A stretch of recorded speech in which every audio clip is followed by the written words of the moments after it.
ഹരി ഓം. എല്ലാ സാധകർക്കും me to me meditation ചാനലിൻ്റെ മറ്റൊരു അധ്യായത്തിലേക്ക് സ്വാഗതം. നമ്മൾ ആധ്യാത്മികതയിലേക്ക് കടന്നു വരുമ്പോൾ തീർത്ഥാടനങ്ങൾ വളരെയേറെ പ്രാധാന്യമുള്ള ഒരു വിഷയമാണ്. അല്ലെങ്കിൽ തീർത്ഥാടനങ്ങൾ നമ്മളെല്ലാവരും ചെയ്യാറുണ്ട്. ആ തീർത്ഥാടനങ്ങൾ നമ്മൾ ഓരോന്ന് ചെയ്യുന്നതും ഓരോ പുണ്യദേശങ്ങളായിക്കോട്ടെ, പുണ്യക്ഷേത്രങ്ങളായിക്കോട്ടെ, സമാധി സ്ഥലങ്ങളായിക്കോട്ടെ, ഇതെല്ലാം നമ്മൾ സന്ദർശിക്കുന്നതിനും അതിൻ്റെ പുറകിൽ, ആ തീർത്ഥാടനങ്ങൾക്കെല്ലാം പുറകിൽ ഒരു ലക്ഷ്യമുണ്ടാവും. നമ്മൾ ചിലപ്പോൾ ആധ്യാത്മികതയിലേക്ക് കടന്നു വരുമ്പോൾ ചിലപ്പോൾ അതിൻ്റെ അർത്ഥം, യഥാർത്ഥ അർത്ഥം എന്താണ്, ആ തീർത്ഥാടനങ്ങളുടെ ലക്ഷ്യം എന്താണ് എന്ന് നമുക്ക് ചിലപ്പോൾ തിരിച്ചറിയണമെന്നുണ്ടാവില്ല. എന്നാൽ കുറേ കൂടി നമ്മൾ ആഴങ്ങളിലേക്ക്, ആത്മീയതയുടെ ആഴങ്ങളിലേക്ക് ഇറങ്ങുമ്പോഴാണ് ഓരോ തീർത്ഥാടനങ്ങൾക്കും ഓരോ പ്രത്യേകതകളുണ്ട്, അല്ലെങ്കിൽ അതിൻ്റെ പിന്നിലൊരു സത്യമുണ്ട്, ഒരു രഹസ്യം ഒളിഞ്ഞു കിടപ്പുണ്ട് എന്ന് നമ്മൾ തിരിച്ചറിയുന്നത്. ഒരു ആത്മീയ മേഖലയിലേക്ക് പ്രവേശിച്ച ഒരു വ്യക്തി പിന്നീട് ഒരു സാധകനായി മാറുമ്പോൾ അവൻ്റെ കാഴ്ചപ്പാട്, അവൻ്റെ ലോകത്തോടുള്ള കാഴ്ചപ്പാട് തന്നെ മാറും. കാരണം ഒരു സാധകൻ യാത്ര ചെയ്യുന്നത് അവൻ്റെ ഉള്ളിലേക്കാണ്. അവൻ്റെ തീർത്ഥാടന യാത്ര മുഴുവനും അവനെ തിരിച്ചറിയുക എന്നുള്ള ഒരു ലക്ഷ്യത്തോടെയാണ്. ഇപ്പം നമ്മൾ പുണ്യക്ഷേത്രങ്ങൾ സന്ദർശിക്കുമ്പോഴായിരുന്നാലും സമാധി സ്ഥലങ്ങൾ സന്ദർശിക്കുമ്പോഴായിരുന്നാലും ആ പുണ്യദേശങ്ങളുടെയും ക്ഷേത്രങ്ങളുടെയും സമാധി സ്ഥലങ്ങളുടെയും എല്ലാം ആ ഊർജം ഒരു സാധകൻ അവൻ്റെ സാധനയ്ക്ക് വേണ്ടി പ്രയോജനപ്പെടുത്തുകയാണ് ചെയ്യുന്നത്. അവൻ കൂടുതൽ ഉള്ളിലേക്ക് യാത്ര ചെയ്യാൻ വേണ്ടി. പ്രത്യേകിച്ച് ഇപ്പോൾ നമുക്കറിയാം, നമ്മൾ ശബരിമല തീർത്ഥാടനമായിരുന്നാലും അഗസ്ത്യാർകൂടം എന്ന് പറയുന്ന ആ ഒരു പുണ്യസ്ഥലങ്ങളിലേക്കുള്ള തീർത്ഥാടനങ്ങളായിരുന്നാലും കഠിനമാണ് ആ യാത്ര. ആ ഒരു തീർത്ഥാടന യാത്ര കഠിനം തന്നെയാണ്. എന്നാൽ വ്രതമെല്ലാം എടുത്ത്, അല്ലെങ്കിൽ ഒരു നിശ്ചയത്തോടു കൂടി, ആ ഒരു ലക്ഷ്യത്തെ മുൻനിർത്തി ഒരു സാധകൻ യാത്ര ചെയ്ത് ആ പോയിന്റിലെത്തുമ്പോൾ, അല്ലെങ്കിൽ ആ ഒരു ദർശനം, ആ ശബരിമലയിലാണെങ്കിൽ ശാസ്താവിൻ്റെ ആ ദർശനം കിട്ടുമ്പോൾ, ഒരു സാധകന് കിട്ടുമ്പോൾ, അല്ലെങ്കിൽ അഗസ്ത്യാകൂടത്തിൻ്റെ ഏറ്റവും മുകളിൽ ചെന്ന് ആ അഗസ്ത്യമുനിയുടെ വിഗ്രഹം കാണുമ്പോൾ ഒരു സാധകനുണ്ടാവുന്ന ഒരു തൃപ്തി, എന്താണ് പറയുക അതിനെ, ആ ഒരു ആത്മതൃപ്തി അല്ലെങ്കിൽ ആത്മസന്തോഷം എന്ന് പറയാം. അത് ശരിക്കും ലക്ഷ്യം വയ്ക്കുന്നത് അവൻ്റെ ആ ഒരു ഉന്മയെ തിരിച്ചറിയുക എന്നുള്ള ആ ലക്ഷ്യത്തെ തന്നെയാണ്.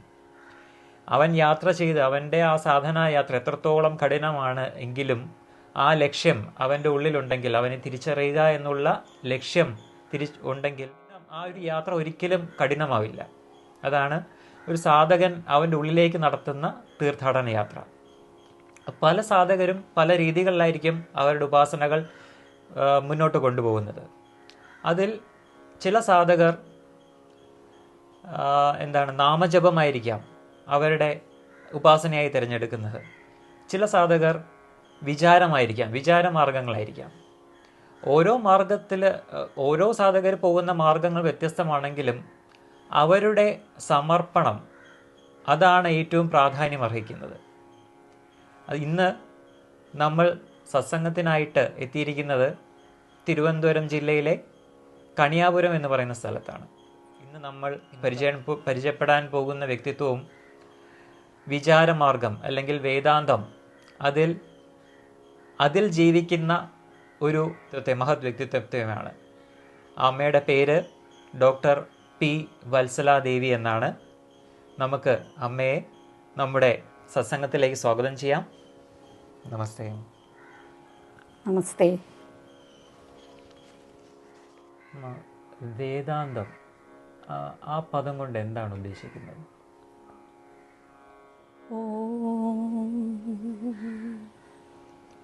വേദാത്മനായ വിദ്മഹേ ഹിരണ്യഗർഭായ ധീമഹി തന്നോ ബ്രഹ്മ പ്രചോദയാത്. ഓം ഗുരുപരമ്പരായേ നമഃ. വേദാന്തമെന്ന് പറഞ്ഞാൽ ഈ പ്രപഞ്ചത്തെ നന്നായി അറിയുക, ഈ പ്രപഞ്ചത്തിലുള്ള സർവ ജീവരാശികളെയും സകല ചരാചരങ്ങളെയും അറിയാൻ സാധിക്കുക. അതുതന്നെയാണ് വേദാന്തമെന്ന് പറഞ്ഞാൽ. എന്താ വെച്ചാൽ അത്രമാത്രം ജ്ഞാനമാണ് നമുക്ക് ലഭിക്കുന്നത്. ഈ ലോകത്തെക്കുറിച്ചറിയാൻ, ഈ പ്രപഞ്ചത്തെക്കുറിച്ചറിയാൻ നമുക്ക് സാധിക്കുന്നു. അതുതന്നെയാണ്, അതിനെയാണ് നമ്മൾ ഒരർത്ഥത്തിലല്ലാതെ ഇതൊരു ശാസ്ത്രീയമായിട്ടെന്ന് പറഞ്ഞാൽ ശാസ്ത്രീയമായിട്ടുള്ളൊരു നിർവചനമാണിത്. അങ്ങനെയുള്ള നമ്മുടെ ആ ജ്ഞാനം കൊണ്ട് ജീവിതം ആനന്ദപ്രദമാകും, ജീവിതം സുന്ദരമാകും. ഇനി നമുക്ക് വേറെ ഒന്നും, ഇവിടെ തന്നെ 3 വിധത്തിലുള്ള ദുഃഖങ്ങൾ പറയുന്നുണ്ട്. ആധ്യാത്മികം, ആദി ഭൗതികം, ആദി ദൈവികം. ഈ 3 വിധത്തിലുള്ള ദുഃഖങ്ങളെയും മറികടന്ന് സന്തോഷപ്രദമായിട്ട് നമുക്കിവിടെ ജീവിക്കാൻ സാധിക്കും. ആ ഒരവസ്ഥയ്ക്കാണ് വേദാന്തം എന്ന് പറയുന്നത്. ഇതിനെക്കാട്ട് കൂടുതലെന്ന് പറഞ്ഞാൽ നമ്മുടെ എല്ലാ ശാസ്ത്രഗ്രന്ഥങ്ങളും പല വിധത്തിൽ പറയുന്നുണ്ടെങ്കിലും ഇതിൻ്റെ അറ്റ്മോസ്റ്റ് ആയിട്ടുള്ള കാര്യം ഇത് തന്നെയാണ്. അതിന് ഒരുപാട് നിർവചനങ്ങൾ, സത്യജ്ഞാനമനന്തം ബ്രഹ്മ, ഈ പ്രപഞ്ചത്തിലുള്ള ഈ ബ്രഹ്മമെന്ന് പറയുന്നുണ്ടെങ്കിൽ അത് സത്യമാണ്, ജ്ഞാനമാണ്, അനന്തമാണ്. യഥോ വായുമാനി ഭൂതാനി ജായന്തേ യേന ജാതാനി ജീവന്തി യത് പ്രയന്തി അഭിസംവിശന്തി തത് വിജിജ്ഞാസോ തത് ബ്രഹ്മ. നമ്മൾ ഈ പ്രപഞ്ചത്തിൽ മൊത്തം നിറഞ്ഞിരിക്കുന്ന ആ ചൈതന്യത്തിന് പറയുന്ന പേരാണ് ബ്രഹ്മ. ആ ബ്രഹ്മത്തെയാണ് നമ്മൾ അറിയേണ്ടതെന്ന് പറഞ്ഞാൽ ഈ ലോകത്തെയാണ് അറിയേണ്ടുന്നത്, ഈ പ്രപഞ്ചത്തെയാണ് അറിയേണ്ടുന്നത്. അതെന്താണ് ഈ ബ്രഹ്മം എന്ന് പറയുമ്പോൾ ആ ചൈതന്യത്തിന് ഒരു കൊടുത്തിരിക്കുന്ന, വേദത്തിലൊക്കെ കൊടുത്തിരിക്കുന്ന ഒരു വേർഡാണ്, ഒരു ടെക്നിക്കൽ വേർഡാണ് ബ്രഹ്മ. അതിൻ്റെ നിർവചനമാണ്. എൻ്റെ സ്വരൂപം എന്ന് പറഞ്ഞാൽ സത്യമാണ്, ജ്ഞാനമാണ്, അനന്തമാണ്. അതേപോലെ തന്നെയാണ് ആനന്ദമാണ്. അതുപോലെ തന്നെയാണ് അതിന് ഇൻഡയറക്റ്റായിട്ട് നമ്മൾ പറഞ്ഞു കഴിഞ്ഞാൽ ഈ ലോകത്തുള്ള സർവ്വജീവജാലങ്ങളും ജനിച്ച് നിലനിന്ന് ഏതിലേക്ക് ലയിക്കുന്നുവോ അതിനെ അറിയൂ, അതാണ് ബ്രഹ്മം.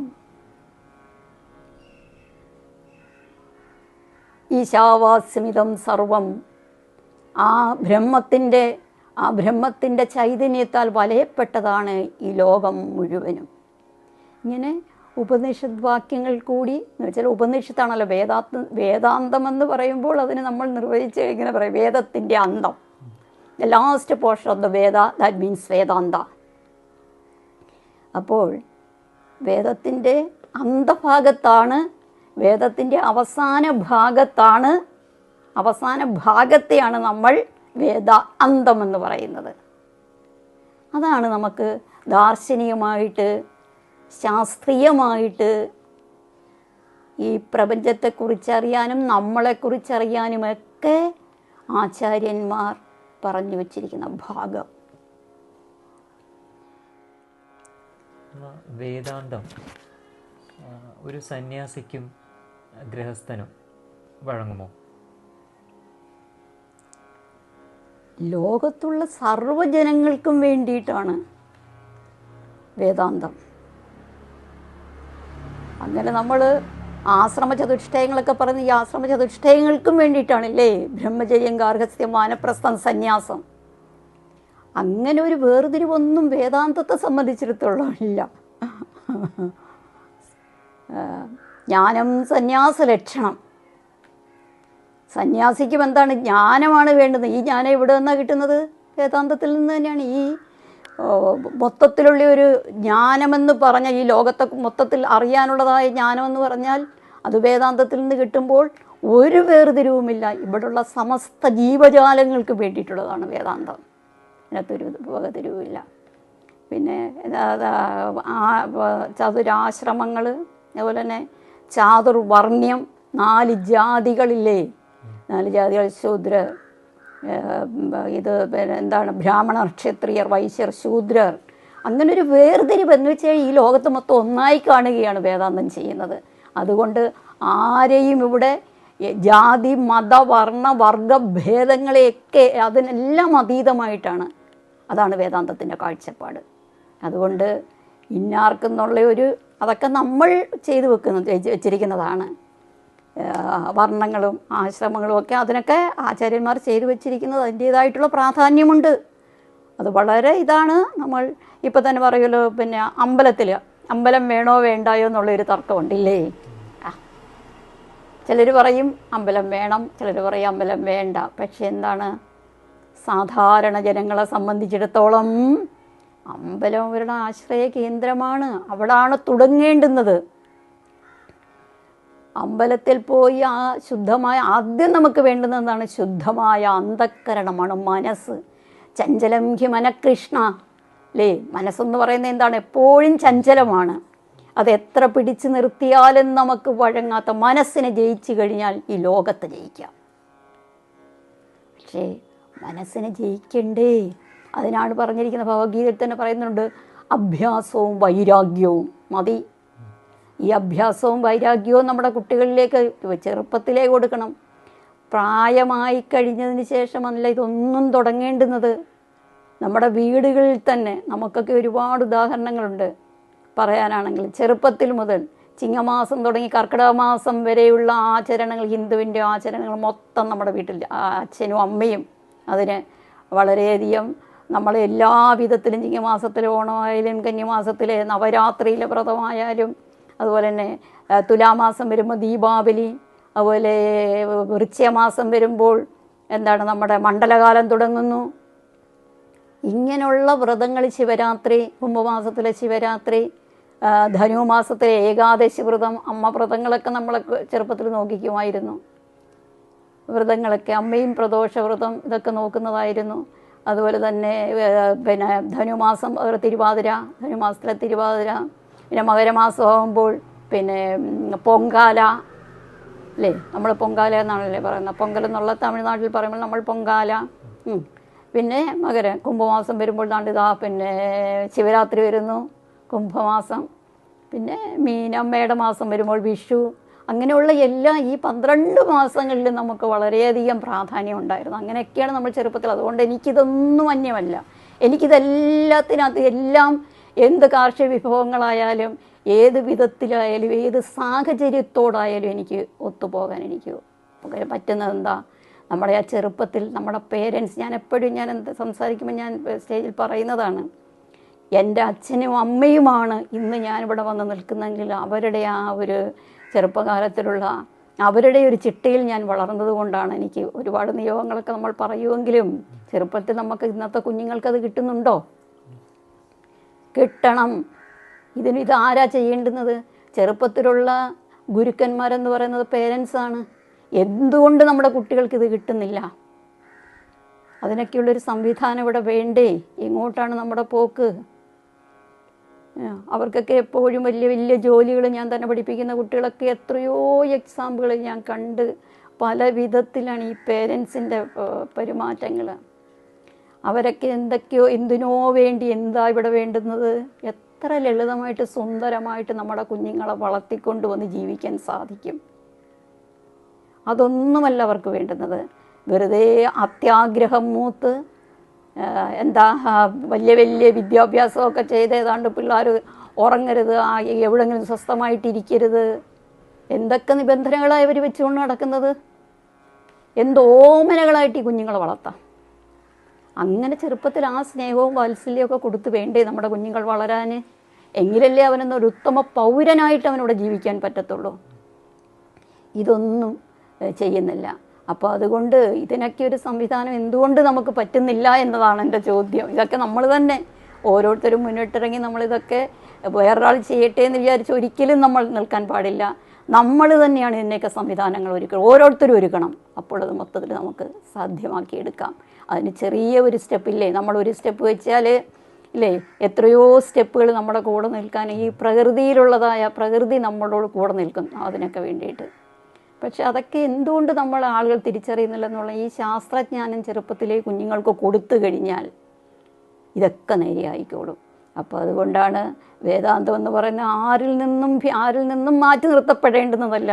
ചെറുപ്പത്തിൽ മൂലം നമ്മുടെ ലളിത ജീവിതം തൊട്ട് വേദാന്തം തുടങ്ങിയ അത് തൊട്ടാണ് നമ്മുടെ അവിടം തൊട്ട് നമ്മൾ തുടങ്ങിക്കഴിഞ്ഞാൽ എത്ര ലളിതമായിട്ട് ജീവിച്ച് എന്ത് ഉന്നത ആശയങ്ങളൊക്കെ തലച്ചോറൊക്കെ വളരുന്ന സമയത്തൊക്കെ കുഞ്ഞുങ്ങളെ വേണ്ടവണ്ണം നമ്മളത് സംരക്ഷിച്ചു കഴിഞ്ഞാൽ എന്തെല്ലാം ഇവിടെ കമ്പ്യൂട്ടറിനേക്കാളിലൊക്കെ എത്രയോ വിലപ്പെട്ട അറിവുകളൊക്കെ ഈ നമ്മുടെ തലച്ചോറിൽ നിന്ന് ഇവിടെ പുറത്തു വരാനുണ്ട്. പക്ഷെ അതൊന്നും ത്തിനൊന്നും പേരൻസിന് സമയമില്ല. അവർ കുറേ സ്വാർത്ഥമോഹങ്ങളോടുകൂടി നടക്കുന്നു. ഇതൊക്കെയാണ് അതിന് കാരണമായിട്ട് പറയുന്നത്. അതുകൊണ്ട് ഇപ്പോൾ ബാലു ചോദിച്ച ചോദ്യത്തിന് ഇതാണ്: ആരിൽ നിന്നും മാറ്റി നിർത്തപ്പെടേണ്ടതല്ല വേദാന്തം. വേദാന്തത്തിൽ നിന്നും നമ്മൾ മാറി നിൽക്കുമ്പോൾ യഥാർത്ഥത്തിൽ നമ്മൾ എന്തിൽ നിന്നാണ് മാറി നിൽക്കുന്നത്? വേദാന്തത്തിൽ നിന്ന് നാം മാറി നിൽക്കുമ്പോൾ ഈ ലോകത്തിന് തന്നെ, ഈ ലോകത്തിൽ നിന്ന് തന്നെ വേർപെട്ട് നിൽക്കുക. അപ്പോൾ പിന്നെ നമ്മുടെ സ്ഥിതി എന്താ? ഈ ലോകത്തിലല്ലേ, ഈ ഭൂമിയിലല്ലേ നമ്മുടെ കാലുറക്കേണ്ടുന്നത് അല്ലേ? അപ്പോൾ അതിൽ നിന്ന് മാറി നിൽക്കുമ്പോൾ നമ്മളെന്താണ്, നമുക്കത് പറയാൻ പോലും പറ്റാത്ത ഒരു സാഹചര്യത്തിലേക്കാണ്. എവിടേക്കാണെന്ന് പറഞ്ഞു കഴിഞ്ഞാൽ നമുക്ക് അന്തരീക്ഷത്തിൽ നിൽക്കാൻ പറ്റുമോ? അപ്പോൾ ഭൂമിയിൽ കാലുറയ്ക്കണമെങ്കിൽ ഭൂമിയിൽ കാലുറച്ചുകൊണ്ടാണല്ലോ നമ്മൾ എല്ലാം ചെയ്യേണ്ടുന്നത്. ഈ ഭൂമി നമ്മുടെ അമ്മയാണ്, മാതാവാണ്. ഈ ഭൂമിയിൽ ചവിട്ടിക്കൊണ്ടാണ് അല്ലേ, അതുകൊണ്ടാണല്ലോ നമ്മൾ രാവിലെ എഴുന്നേൽക്കുമ്പോൾ ഇല്ലേ, നമ്മൾ എന്താണ്, ഭൂമിയെ വന്ദിച്ചുകൊണ്ടാണ് എഴുന്നേൽക്കേണ്ടുന്നത്. നമുക്ക് ചവിട്ടി നിൽക്കണ്ടേ? അവിടെ നിന്നുകൊണ്ടാണല്ലോ നമ്മുടെ ഈ കസരത്തുകളെല്ലാം നമ്മൾ നടത്തുന്നത് ഇല്ലേ. കസരത്തെന്ന് പറയുമ്പോൾ എന്താ, അതിന് വിരുദ്ധമായിട്ടും അതിനനുകൂലമായിട്ടും ഒക്കെ ആളുകൾ ഇതെല്ലാം പ്രവർത്തിച്ചു കൊണ്ടിരിക്കുന്നത്. ഇന്ന് ഭൂമി വേണ്ട, മണ്ണ് വേണ്ട, കുറേ മണിമാളികൾ മാത്രം മതി എന്നാണ്. ഈ മണിമാളികൾ എവിടാ നിൽക്കുന്നത്? അപ്പോൾ ഒരിക്കലും ഒരു മനുഷ്യനും പറ്റാത്ത ഒരു രീതിയാണ് വേദാന്തത്തിൽ നിന്ന് മാറി നിൽക്കുക എന്ന് പറഞ്ഞാൽ.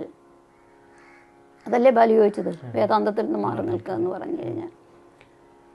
വേദാന്തത്തെ ആശ്രയിക്കാതെ ഇവിടെ ആർക്കും ഇവിടെ നിലനിൽപ്പില്ല.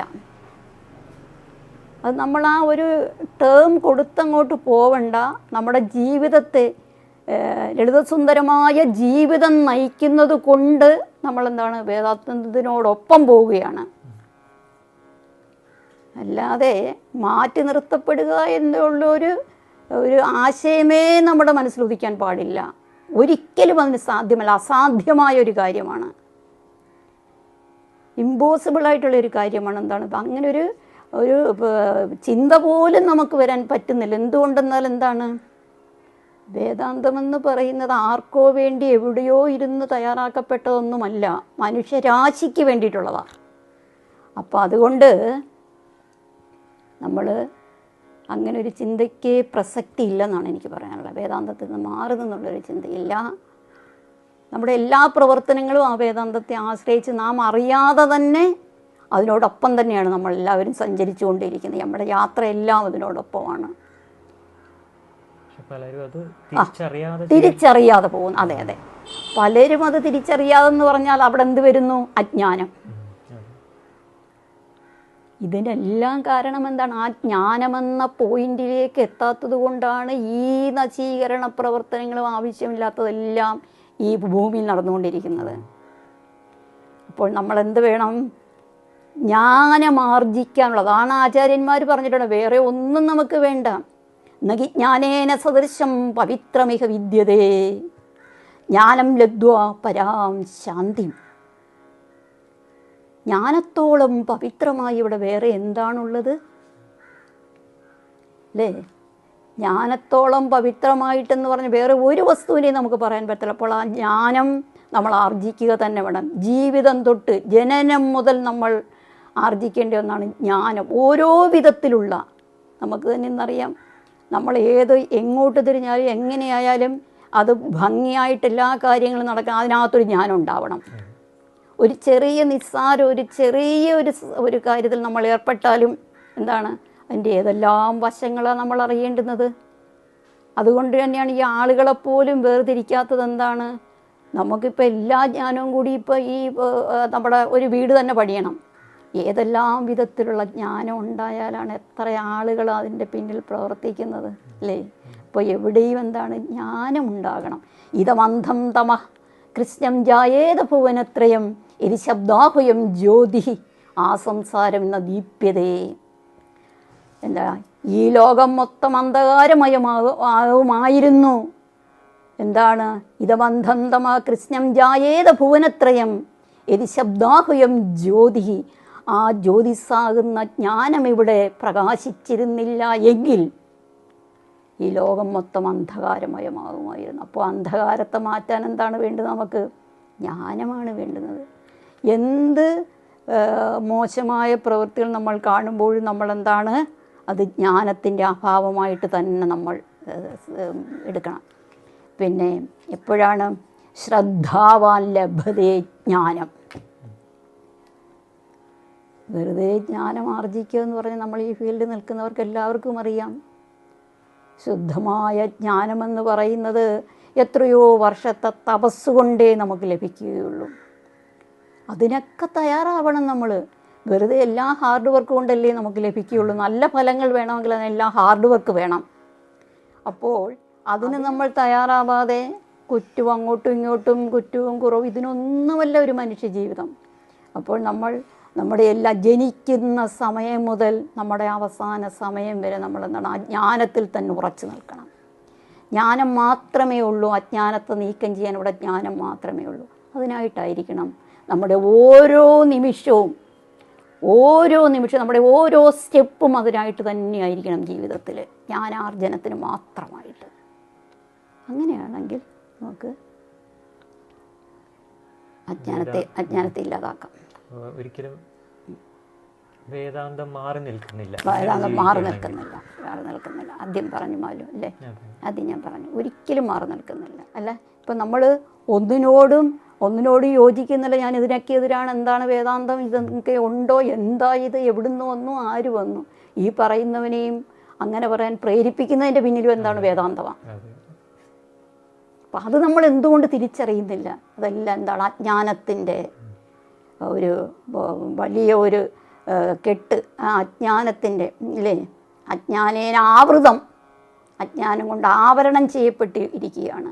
ആ അജ്ഞാനത്തെയാണ് നമ്മൾ തട്ടി നീക്കി നമ്മൾ അജ്ഞാനത്തിൻ്റെ പാതയിലൂടെ സഞ്ചരിച്ചാൽ നമുക്കിതെല്ലാം വേർതിരിച്ചറിയാൻ സാധിക്കും. അതിന് തയ്യാറാവണം എന്നുള്ളതാണ് മനുഷ്യ സമുദായത്തിൽ മനുഷ്യ രാശിയോട് തന്നെ പറയാനുള്ളത്. യെസ്. അമ്മ, ശരിക്കും ഈ വേദാന്തം പ്രപഞ്ചത്തിൻ്റെ മൂലകാരണമാണ്. അപ്പം അങ്ങനെയുള്ള ഒരു വേദാന്തം എന്തുകൊണ്ട് ആൾക്കാരിലേക്ക്, സമൂഹത്തിലേക്ക് കൂടുതൽ എത്തുന്നില്ല? അതിൻ്റെ കാരണം എന്തായിരിക്കാം?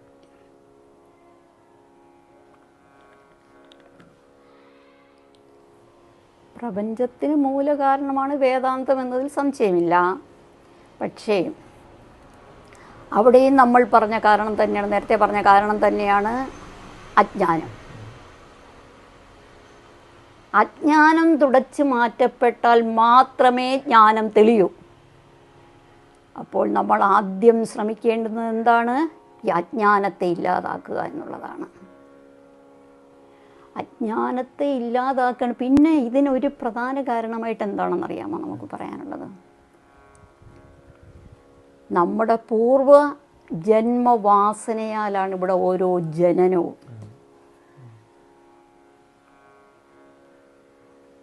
എല്ലാവർക്കും ഈ പാതയിലൂടെ വരാൻ സാധിക്കാത്തതിന് കാരണം അവർ കഴിഞ്ഞ ജന്മജന്മാന്തരങ്ങളിൽ ആർജിച്ചതായ ദുഷ്കർമ്മങ്ങളുടെ ഫലമായിട്ട് പലർക്കും ഈ പാതയിലേക്ക് വരാൻ സാധിക്കത്തില്ല.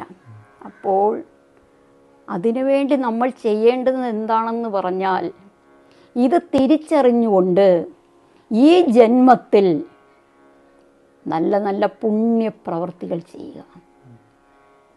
അപ്പോൾ ഇത് തിരിച്ചറിയാനും എന്ത് വേണം? അത് വളരെ ശ്രമകരമാണ്. ഇത് തിരിച്ചറിയുക എന്നുള്ളത് വളരെ ശ്രമകരമാണ്. പക്ഷേ തിരിച്ചറിഞ്ഞല്ലേ പറ്റൂ. അപ്പോഴും എന്ത് വേണം? നമുക്ക് നല്ല ആചാര്യന്മാരെ സമീപിച്ച് അവരുടെ ഉപദേശങ്ങളൊക്കെ കേട്ട് ഒരു തപസ് പോലെ ജീവിതം കൊണ്ടുപോയാൽ മാത്രമേ നമ്മൾ കൂട്ടിവെച്ചു കൊണ്ടിരിക്കുന്നതായി ഈ ദുഷ്കർമ്മങ്ങളൊക്കെ മാറിക്കിട്ടുകയുള്ളൂ. അതിനൊക്കെയാണ് ആചാര്യന്മാരെ പറഞ്ഞിരിക്കുന്നത്. അപ്പോൾ അതിന് നമ്മൾ വളരെ വളരെ ശ്രമിച്ചാൽ മാത്രമേ നമുക്ക് ഒരാചാര്യനെ പോലും ലഭിക്കുകയുള്ളൂ. അപ്പോൾ ഇതൊക്കെ നമ്മൾ ഗ്രന്ഥ പാരായണമൊക്കെ ചെയ്ത് ചെറുപ്പത്തിലെ കുട്ടികൾക്ക് അങ്ങനെ ഒരു വാസന പേരൻസൊക്കെ കൊടുത്ത് അവരെ, അപ്പോൾ പേരൻസിനും എന്ത് വേണം, ഇതിൻ്റെ ഒരു ജ്ഞാനം ഉണ്ടാകണം. അപ്പം ഇങ്ങനെയൊക്കെ നമ്മൾ വിചാരിക്കുമ്പോൾ എവിടാണ് ഇതിൻ്റെ ആദ്യമെന്നോ അന്തമെന്നോ പറയാൻ സാധ്യമല്ല. അപ്പോൾ അതുകൊണ്ടാണ് നമ്മളെന്താണ്, നല്ല പേരൻസിനെ കിട്ടണമെങ്കിൽ ഇതിൻ്റെ ഒരു റൊട്ടേഷൻ ഉണ്ടല്ലോ. നല്ല ഒരു പേരൻസിനെ കിട്ടണമെങ്കിൽ എന്താണ്, അതും മുജ്ജന്മ സാഫല്യം. പിന്നെ നമുക്കൊരു ജന്മം കിട്ടിക്കഴിഞ്ഞാൽ നമുക്കിവിടെ ചെയ്യാൻ പറ്റുന്നത് എന്താണെന്ന് പറഞ്ഞാൽ ഇതിനൊരു തിരിച്ചറിവുണ്ടാകണം, ഇല്ലേ? ഒരു തിരിച്ചറിവ് നമ്മൾ ആർജിച്ചെടുക്കണം. എങ്ങനെയെങ്കിലും വളരെ നേരത്തെ പറഞ്ഞല്ലോ, വളരെ കഠിനമാണെങ്കിൽ പോലും നമ്മൾ അങ്ങനെ പതുക്കെ പതുക്കെ പതുക്കെ പതുക്കെ ഇപ്പോൾ പറയുമല്ലോ, സ്വല്പമപ്യസ്യ ധർമ്മസ്യ ത്രായതേ മഹതോ ഭയാത്. ഭഗവത്ഗീത പറയും, നിങ്ങൾ അല്പമെങ്കിലും ഈ ജന്മത്ത് ശ്രമിക്കൂ, ബാക്കി മതി, അടുത്ത ജന്മത്ത് നിങ്ങൾക്ക് ചെയ്താൽ മതി. അപ്പോൾ സ്വല്പമെങ്കിലും നിങ്ങൾക്ക് അനുഷ്ഠിച്ചാൽ ഈ ലോകത്ത് ഫലം കിട്ടുന്നതൊന്നാണ് എന്താണ്, ഈ വേദാന്തജ്ഞാനം. അങ്ങനെ സ്വല്പം ഈ ജന്മത്ത് നമ്മൾ ഇതൊന്നും ഓരോരുത്തരും പറയുന്ന എത്രയൊക്കെ ചെയ്താലും, പക്ഷേ ഇതിനൊക്കെ എന്താണ്, ആ മനസ്സിൻ്റെ ഒരു സാമ്യാവസ്ഥ അല്ലെങ്കിൽ മനസ്സിൻ്റെ ഒരു ശാന്തിയൊക്കെ ലഭിക്കാൻ അതിനുമൊക്കെ കുറച്ചെങ്കിലും നമ്മൾ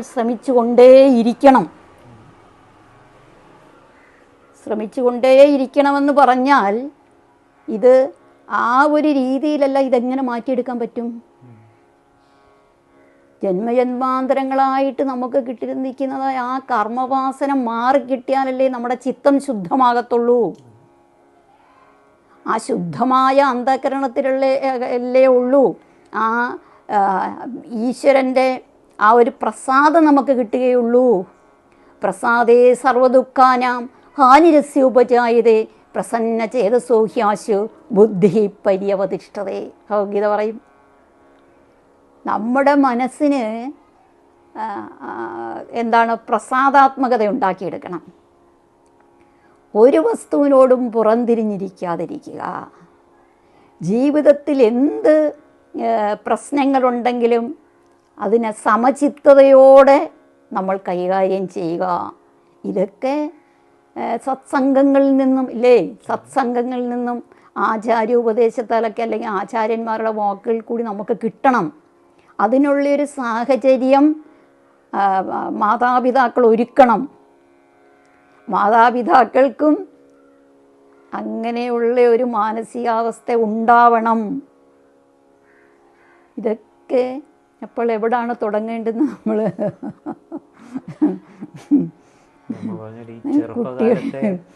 ചെറുപ്പകാലങ്ങളിലുള്ള ശീലം മറക്കുമോ മനുഷ്യനുള്ള കാലം എന്ന് പറഞ്ഞോണം. അല്ല, ഈ ചെറുപ്പകാലത്തിൽ കൊടുക്കണമെങ്കിലും അതിനുള്ള ഒരു സാഹചര്യം അവർക്ക് ലഭിക്കണ്ടേ?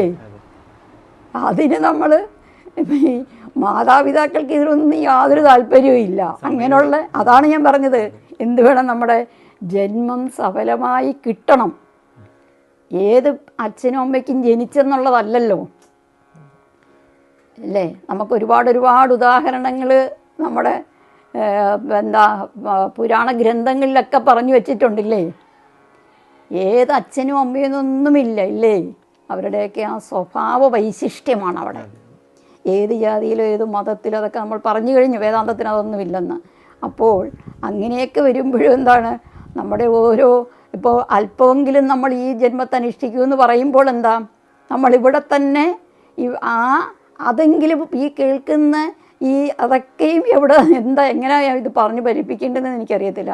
അപ്പോഴും നമ്മളെന്ത് വേണം, ഈ ഗ്രന്ഥങ്ങളിലൊക്കെ പറഞ്ഞിരിക്കും, ഒന്നുമില്ലെങ്കിലും പൂർവ്വര് പറഞ്ഞു വെച്ചിരിക്കുന്നതല്ലേ, കുറച്ചൊക്കെ വായിച്ച് മനസ്സിലാക്കി വെക്കണം. ഇപ്പം പേരൻസ് അഥവാ ചിലരുടെ മാതാപിതാക്കൾ കാണുമല്ലോ, ഇതിനൊന്നും യാതൊരു താല്പര്യം കാണത്തില്ലെങ്കിലും കുട്ടികൾ ചിലർ ഉണ്ടോ, ജന്മത്തിൻ്റെ പ്രാധാന്യം കണ്ടോ? കുട്ടികൾ ഇവിടെയൊക്കെ ചെന്ന് അതൊക്കെ അന്വേഷിച്ച് ചെന്ന് അവരതിനകത്തൊക്കെ വലിയ ജ്ഞാനമൊക്കെ നേടാറുണ്ട്. അപ്പോൾ ഇത് ജന്മം കൊണ്ട് കിട്ടേണ്ടുന്നതാണ്, ജന്മം കൊണ്ട് കിട്ടേണ്ടുന്നതാണ്. ആ ജന്മം കൊണ്ട് കിട്ടണമെങ്കിൽ തന്നെ എന്ത് വേണം? നമ്മൾ വീണ്ടും ഇത് പറഞ്ഞാൽ വീണ്ടും പറഞ്ഞതിനകത്തേക്ക് വരും. എന്താണ്? നമ്മൾ ജന്മം കൊണ്ട് കിട്ടണമെങ്കിൽ ഈ ജന്മത്തെ എന്തെങ്കിലും ചെയ്ത് പോയേ പറ്റൂ. ഒരിക്കലും കർമ്മത്തെ നമ്മൾ അവഗണിക്കാൻ പാടില്ല. കർമ്മണൈവകി സംസിദ്ധിമാസ്ഥിത ജനകാതയ. ജനകാദികൾക്ക് പോലും ഭഗവത്ഗീത എടുത്തു പറഞ്ഞിരിക്കുന്ന ഒരു രാജാവാണ്, അത് അദ്ദേഹം ഒരു മഹർഷിയും കൂടാണ്, ഇല്ലേ? ആരാണ്? ജനകനെ പ്രത്യേകിച്ച് പറഞ്ഞിരിക്കുക. ആ ജനക മഹാരാജാവിനെ പറഞ്ഞിരിക്കുന്നത് എന്താണ്? അദ്ദേഹം ഒരു രാജാവാണെങ്കിൽ പോലും എന്താണ്? അദ്ദേഹം പ്രവർത്തിച്ചു കൊണ്ടേയിരിക്കും. നമ്മളും അതാ ചെയ്യേണ്ടുന്നത്. ഒരു നിമിഷം പോലും നമുക്കിവിടെ പ്രവർത്തിക്കാതിരിക്കാൻ സാധ്യമല്ല. നമ്മുടെ പ്രവൃത്തി കൊണ്ട് വേണ്ടേ നമുക്ക് ഫലം ലഭിക്കാൻ? അപ്പോൾ നമ്മൾ നിരന്തരം പ്രവർത്തിച്ചുകൊണ്ടിരിക്കും. പക്ഷേ ആ പ്രവർത്തിക്കുമ്പോഴും എന്ത് വേണം? നമ്മൾ ചെയ്യുന്നത് സംശുദ്ധമാണോ എന്നൊരു പരിശോധന കൂടി അതിനകത്ത് വേണം. വെറുതെ വല്ലവർക്കും വേണ്ടിയിട്ടില്ലേ ദ്രോഹമായ പ്രവൃത്തികൾ ഒരിക്കലും ചെയ്യാൻ പാടില്ല. ഒരിക്കലും നമുക്കത് ദ്രോഹമെന്ന് തോന്നുന്നെങ്കിൽ ഒരിക്കലും എന്താണ് മറ്റുള്ളവർക്കും അത് തന്നെ ആയിരിക്കും. അപ്പോൾ ഒരിക്കലും അതിനൊക്കെ ഒരുപാട് സുഭാഷിതങ്ങളും കാര്യങ്ങളൊക്കെ ഉണ്ട്. ഇതൊക്കെ പറയുന്ന എത്രയോ നല്ല മനുഷ്യർ എഴുതി വച്ചിട്ടുണ്ട്. അപ്പോൾ സദ്ഗുരുക്കന്മാർ. അപ്പോൾ നമ്മൾ എന്ത് വേണം? അവരുടെ പിന്നെ ഈ നമ്മുടെ ഓരോ നിമിഷവും കർമ്മണ ഈ സംസിദ്ധി മാസത്തെ ജനകാതയെന്ന് ഞാൻ പറഞ്ഞതുപോലെ കർമ്മം നമ്മൾ നിർത്താതെ ഫലനിരപേക്ഷയാ. ഫലം ആഗ്രഹിക്കാതെല്ലാവർക്കും ഇന്നത് പറഞ്ഞാൽ എത്ര ശതമാനമാണ്? 99 പോയില്ലേ? ഫലം ആഗ്രഹിക്കാതെ കർമ്മം ചെയ്യണം പോലും. എന്തൊരു വിഡ്ഢിത്തമെന്നൊക്കെ അല്ലേ ആളുകൾ പറയുന്നത്. പക്ഷേ എനിക്കൊരുപാട് ഉദാഹരണങ്ങളുണ്ട് ഫലം ആഗ്രഹിക്കാതെ ചെയ്ത കർമ്മത്തിൻ്റെ ഫലമായിട്ട് നേടിയതായ സത്ഫലങ്ങൾ.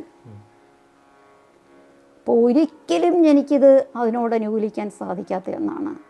അപ്പോൾ അങ്ങനെയുള്ള ഞാൻ പറയുന്നു, നിങ്ങൾക്കില്ലേ ഒരു മലയാള സിനിമാ ഗാനം പോലും ഉണ്ടല്ലോ അല്ലേ?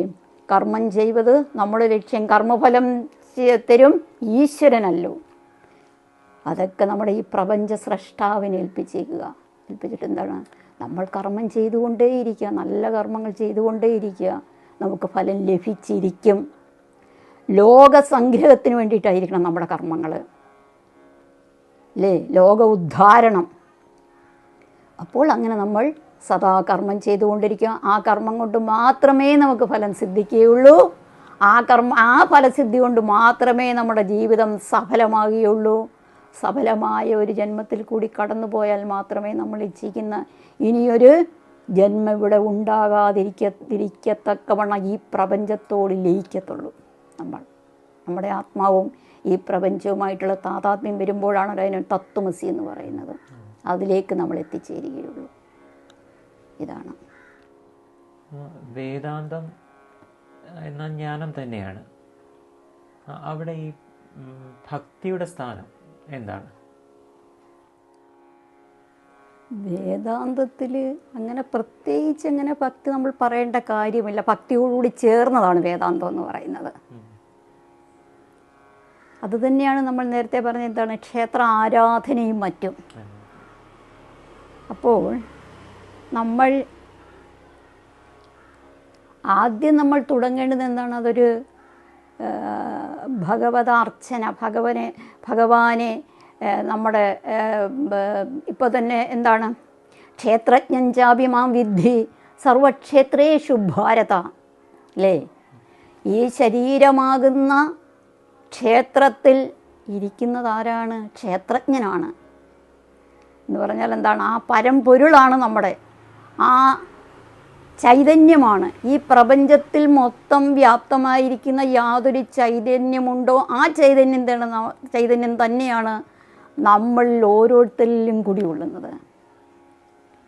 ആ ചൈതന്യത്തെ എന്താണ് നമ്മൾ വെറും ജ്ഞാനമെന്നിങ്ങനെ പറഞ്ഞു പോകാതെ, ജ്ഞാനം എന്ന് പറയുമ്പോൾ അതിനകത്ത് തന്നെ എന്തുണ്ട്? ആ ഒരു ആരാധനയും കൂടി നമ്മുടെ ആ ചൈതന്യത്തെയും കൂടി നമ്മൾ ആരാധിച്ച് അല്ലെങ്കിൽ ആ ചൈതന്യം എന്താണെന്ന് കണ്ടെത്താനുള്ള അതിനെന്ത് വേണം? നല്ലൊരു ഉപാസനയിൽ കൂടിയാണ് ഇത് കണ്ടെത്തേണ്ടത്, അല്ലേ? വെറുതെ നമ്മൾ ജ്ഞാനം എന്ന് പറയുകയല്ല. അതിനകത്ത് അങ്ങനെ അതിനെ കണ്ടെത്താനുള്ള നമ്മുടെ ഉള്ളിലുള്ളതായ ആ ചൈതന്യത്തെ, ആ തേജോരൂപത്തെ നമ്മൾ കണ്ടെത്തണമെങ്കിൽ എന്താണ്? ആ ഉപാസനാ മാർഗത്തിൽ കൂടി പോയാണ് നമ്മൾ ഈ പരമമായ ജ്ഞാനത്തിലേക്ക് ചെല്ലുന്നത്. അപ്പോൾ നമ്മൾ ഇതിൽ നിന്നും ജ്ഞാനത്തിൽ നിന്നും വ്യത്യസ്തമായിട്ടൊരു ഭക്തി പറയണ്ട. ഭക്തിയെ നമ്മൾ വേർതിരിച്ച് പറയേണ്ട കാര്യമില്ല. അതിനകത്ത് തന്നെ ഉൾക്കൊണ്ടിരിക്കുകയാണ് ഭക്തി. ആ മാർഗത്തിൽ കൂടി നമ്മൾ ചരിച്ചാൽ മാത്രമേ നമ്മുടെ ജ്ഞാനവും പൂർണ്ണമാവുകയുള്ളൂ. അങ്ങനെ ഭഗവത് ആരാധനയിൽ കൂടി വന്ന് അങ്ങനെ സ്റ്റെപ്പായിട്ട് നമ്മൾ പോയാണ് നമ്മൾ അവസാനം എന്താണ്? ആ ജ്ഞാനമെന്ന് പറയുന്നത് ഈ പ്രപഞ്ചശക്തിയെ അറിയുക എന്നുള്ളത് തന്നെയാണ് ജ്ഞാനമെന്ന് പറയുന്നത്. അല്ലാതെ നമ്മളിൽ നിന്നും വ്യത്യസ്തമായൊരു തലത്തിലേക്ക് പോയല്ല നമ്മളിതിനെ അറിയുന്നത്. അപ്പോൾ ആ ജ്ഞാനമാണ് നമുക്കുണ്ടാവേണ്ടത്. എന്താണ്? നമ്മളിലുള്ളതായ ചൈതന്യവും ഈ പ്രപഞ്ച ചൈതന്യവും ഒന്നാണെന്നുള്ള ആ ഒരവസ്ഥയിലേക്ക് നമ്മൾ എത്തിച്ചേരണം. ആ അവസ്ഥയിലേക്ക് എത്തിച്ചേരണമെങ്കിൽ എന്താണ്? അത് ഈശ്വര ആരാധനയിൽ കൂടി കടന്നുപോയി അങ്ങനെ നമ്മുടെ മനസ്സ് ശാന്തമായി വരുമ്പോഴാണ് എല്ലാ ജ്ഞാനത്തെയും എന്ന് വെച്ച് കഴിഞ്ഞാൽ ഈ പ്രപഞ്ചത്തിലുള്ള സകലതിനെയും കുറിച്ചുള്ളതായ ജ്ഞാനം നമ്മൾ എത്തിച്ചേരുന്നത്. അതാണ് ഭക്തിയെക്കുറിച്ച് പറയാനുള്ളത്. നമ്മുടെ സനാതനധർമ്മം അനുസരിച്ച് ഓരോ ആചാരങ്ങളും ഒരു ആ പരമമായ ലക്ഷ്യത്തിലേക്ക് എത്താനുള്ളതാണ്. അല്ലെങ്കിൽ ആ വേദാന്തം അല്ലെങ്കിൽ ജ്ഞാനത്തിലേക്ക് എത്താൻ വേണ്ടിയാണ് ഓരോ ആചാരങ്ങളും നമ്മൾ അനുഷ്ഠിക്കുന്നത്. എന്നാൽ ഇപ്പോഴത്തെ സ്ഥിതിയിൽ നോക്കിയാൽ ആ ആചാരങ്ങളിൽ നിന്നുള്ള ആ ഒഴുക്ക്, ആ വേദാന്തത്തിലേക്കുള്ള ഒഴുക്കിന് എവിടെയെങ്കിലും തടസ്സം നേരിട്ടിട്ടുണ്ടോ? ഉണ്ടെങ്കിൽ അതെന്തായിരിക്കും കാരണം? നമ്മുടെ ആചാര്യന്മാർ പറയുന്നത് ആചരണങ്ങൾ വേണം, അന്ധമായ ആചരണങ്ങൾ പാടില്ല. ഇന്ന് നമ്മൾ ചുറ്റിലും കാണുന്നത് അന്ധമായ ആചരണങ്ങളാണ്. നേരത്തെയൊക്കെയുള്ള തീർത്ഥാടനങ്ങളൊക്കെ പറഞ്ഞിരിക്കുന്നത്, ഈ തീർത്ഥാടനമൊക്കെ ചെയ്തു കഴിഞ്ഞാൽ ഒരു പ്രാവശ്യം പോയി ആ തീർത്ഥാടനം കഴിഞ്ഞാൽ എന്താണ് അവർക്ക് ആവശ്യമുള്ളത്, ജ്ഞാനാർജനത്തിന് ആവശ്യമുള്ളത് അവർക്ക് ലഭിക്കുമായിരുന്നു. ആ ഒരു മനസ്സോടുകൂടിയായിരുന്നു അവർ തീർത്ഥാടനം നടത്തിയിരുന്നത്. ഇന്നത്തെ തീർത്ഥാടനത്തെക്കുറിച്ച് എന്ത് പറയാനാണ്? നമ്മളിങ്ങനെ പല പ്രാവശ്യമൊന്നും പോകണ്ട. ഒരു പ്രാവശ്യം പോയി നമ്മളുടെ ആ അനുഭവങ്ങൾ കൊണ്ട് നമ്മൾ ഉപാസിച്ച് ധ്യാനാവസ്ഥയിലേക്ക് ആയി അതിനെ ധ്യാനിച്ച് നമ്മുടെ ഉള്ളിലുള്ളതായ ആ ചൈതന്യത്തെ നമുക്ക് സാക്ഷാത്കരിക്കാൻ പിന്നെ നമ്മുടെ ഈ ഒരു പ്രാവശ്യം ചെയ്യുന്ന തീർത്ഥാടനം കഴിഞ്ഞ് നമ്മൾ തന്നെയാണ് പ്രവർത്തിക്കേണ്ടുന്നത്. അങ്ങനെ നമ്മൾ മനസ്സിനെ പ്രശാന്ത ചിത്തായി ജിതേന്ദ്രിയായ പ്രശാന്തമായ ചിത്തവും ഇന്ദ്രിയങ്ങൾ ജയിക്കുകയും ചെയ്തു കഴിഞ്ഞാൽ എന്ന് പറഞ്ഞാൽ, ഈ ഇന്ദ്രിയങ്ങൾ ജയിക്കുക എന്ന് പറഞ്ഞാൽ ഈ ഇന്ദ്രിയങ്ങളാണ് മനസ്സിനെ പിടിച്ച് വലിച്ചുകൊണ്ട് പോകുന്നത്. അപ്പോൾ നമ്മുടെ ജ്ഞാനേന്ദ്രിയങ്ങളും കർമ്മേന്ദ്രിയങ്ങളും എല്ലാം നമുക്കില്ലേ, പഞ്ചജ്ഞാനേന്ദ്രിയങ്ങളുണ്ട്, പഞ്ചകർമ്മേന്ദ്രിയങ്ങളുണ്ട്. ശ്രോത്രം, ത്വക്ക്, അക്ഷി, ജിഹ്വ, ഘ്രാണം, വാക്പാണിപാത, പായൂപസ്ഥങ്ങൾ. ഈ കർമ്മേന്ദ്രിയങ്ങളെയും ജ്ഞാനേന്ദ്രിയങ്ങളെയൊക്കെ അടക്കിക്കൊണ്ട് പിന്നെ നമ്മൾ ഉപാസനാമാർഗമൊക്കെ സ്വീകരിച്ച് ധ്യാനത്തിലേക്കൊക്കെ പോയി അങ്ങനെ നമ്മുടെ ഉള്ളിലുള്ളതായ ആ ആത്മാവിനെ സാക്ഷാത്കരിക്കാൻ നമുക്ക് സാധിക്കണം. അതിന് നമ്മൾ ചെയ്യേണ്ടത് ഇത് മാത്രമേ ഉള്ളൂ. അച്ചടക്കം പാലിച്ച് അല്ലേ, അഭ്യാസ വൈരാഗ്യങ്ങൾ കൊണ്ട് ഇതാണ് അവിടെയൊക്കെ അതിനാണ് പ്രസക്തി. അപ്പോൾ അല്ല നമ്മൾ ദിവസേന ഇങ്ങനെ അല്ലെങ്കിൽ നിരന്തരം ഇങ്ങനെ ഒരു ഫലവുമില്ലാതെ വെറുതെ ഇപ്പോഴത്തെ തീർത്ഥാടനം എന്ന് പറയുന്നത് വേറൊന്നും കൊണ്ടല്ലാതെ നമ്മൾ മനസ്സിലാക്കണം. ഇത് അനുഷ്ഠിക്കുന്നവർ മനസ്സിലാക്കേണ്ടുന്നതാണ്. അങ്ങനെ നമ്മൾ ശാരീരികമായിട്ടുള്ള അധ്വാനമല്ല, മാനസികമായ ഒരു അധ്വാനവും കൂടി അവിടെ ഉണ്ടാകണം. അതെല്ലാ ആചാര്യന്മാരും പറയുന്നതാണ്. എന്താണ്? മനസ്സിനെ നിയന്ത്രിക്കുക എന്നുള്ളത്. മനയേവ മനുഷ്യാണാം കാരണം ബന്ധമോക്ഷയോ. നമ്മുടെ ബന്ധത്തിനും നമ്മളെ ഈ സംസാരത്തോട് അല്ലേ, ഈ സംസാരം എന്ന് പറയുന്നത് നമ്മളെ എന്താണ്, പല വിധത്തിൽ മോഹിപ്പിച്ചുകൊണ്ടിരിക്കും.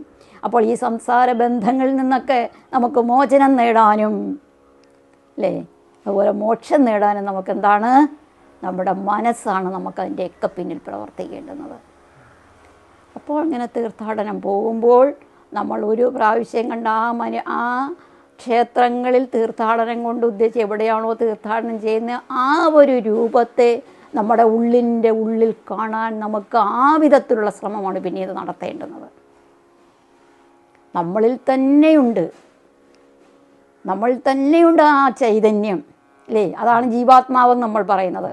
പരമമായ ആത്മാവും പരംബ്രഹ്മ, ആ പരമമായ ആത്മാവ് തന്നെയാണ് നമ്മുടെ ഉള്ളിലുള്ളത്. ഏതുപോലെ എന്നാൽ ഇപ്പോൾ ആകാശം സർവ്വവ്യാപിയാണ് അല്ലേ. നമ്മുടെ മുകളിൽ വരുമ്പോൾ എന്താണ്, അത് നമ്മുടെ ആകാശമാകുന്നില്ലേ.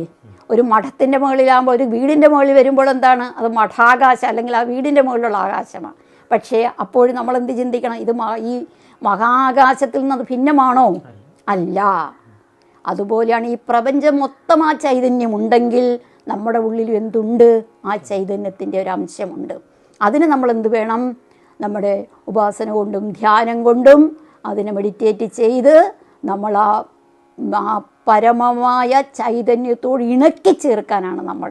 അപ്പോൾ മാത്രമേ നമ്മുടെ ജ്ഞാനം പൂർണ്ണമാകുകയുള്ളൂ. അതിനു വേണ്ടിയിട്ടാണ് നമ്മൾ ഈ തീർത്ഥാടനവും അതുപോലുള്ള ക്ഷേത്ര ദർശനവും എല്ലാം ആചാര്യന്മാർ വിധിച്ചിരിക്കുന്നത്. അല്ലാതെ എപ്പോഴും നമ്മൾ ഇങ്ങനെ പൊയ്ക്കൊണ്ടേയിരുന്നാൽ ഉള്ളിലൊന്നുമില്ലാതെ നമ്മൾ വെറുതെ ഇങ്ങനെ കയറി ഇറങ്ങിയതുകൊണ്ട് എത്ര ജന്മമെടുത്താലും അങ്ങനെയുള്ളവർക്ക് ഈശ്വര സാക്ഷാത്കാരം ലഭിക്കുക എന്നുള്ളത്, അഥവാ ആ ഈശ്വര സാക്ഷാത്കാരത്തെ നമ്മൾ വേദാന്തിക്കായിട്ട് പറയുമ്പോൾ ജ്ഞാനം, പരമമായി ജ്ഞാനം, ആ ജ്ഞാനം ആർജിക്കാൻ അതാണ് വഴി.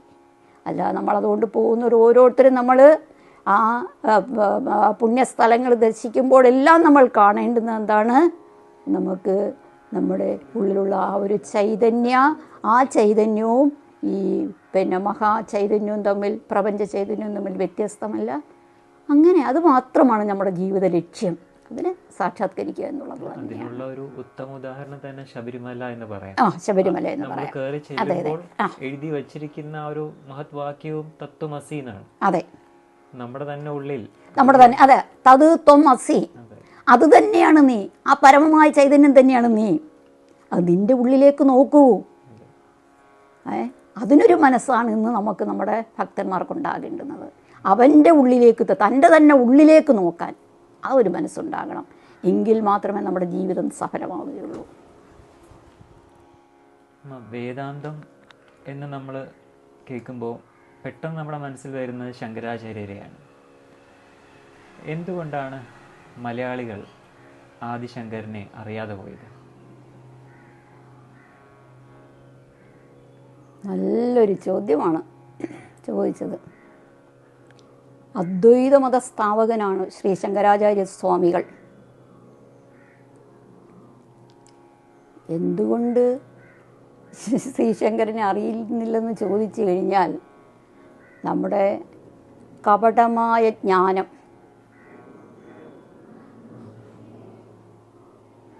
ജ്ഞാനമെന്തെന്ന് നമ്മൾ മനസ്സിലാക്കുന്നില്ല. ജ്ഞാനമെന്ന് പറയുന്നത് നമുക്ക് അക്കാദമികമായ നോളജ് അല്ല. ഈ ജ്ഞാനം, വേദാന്തജ്ഞാനം എന്ന് പറയുന്നത്, അത് നമുക്ക് നമ്മുടെ ഈ ജീവിതം തന്നെ,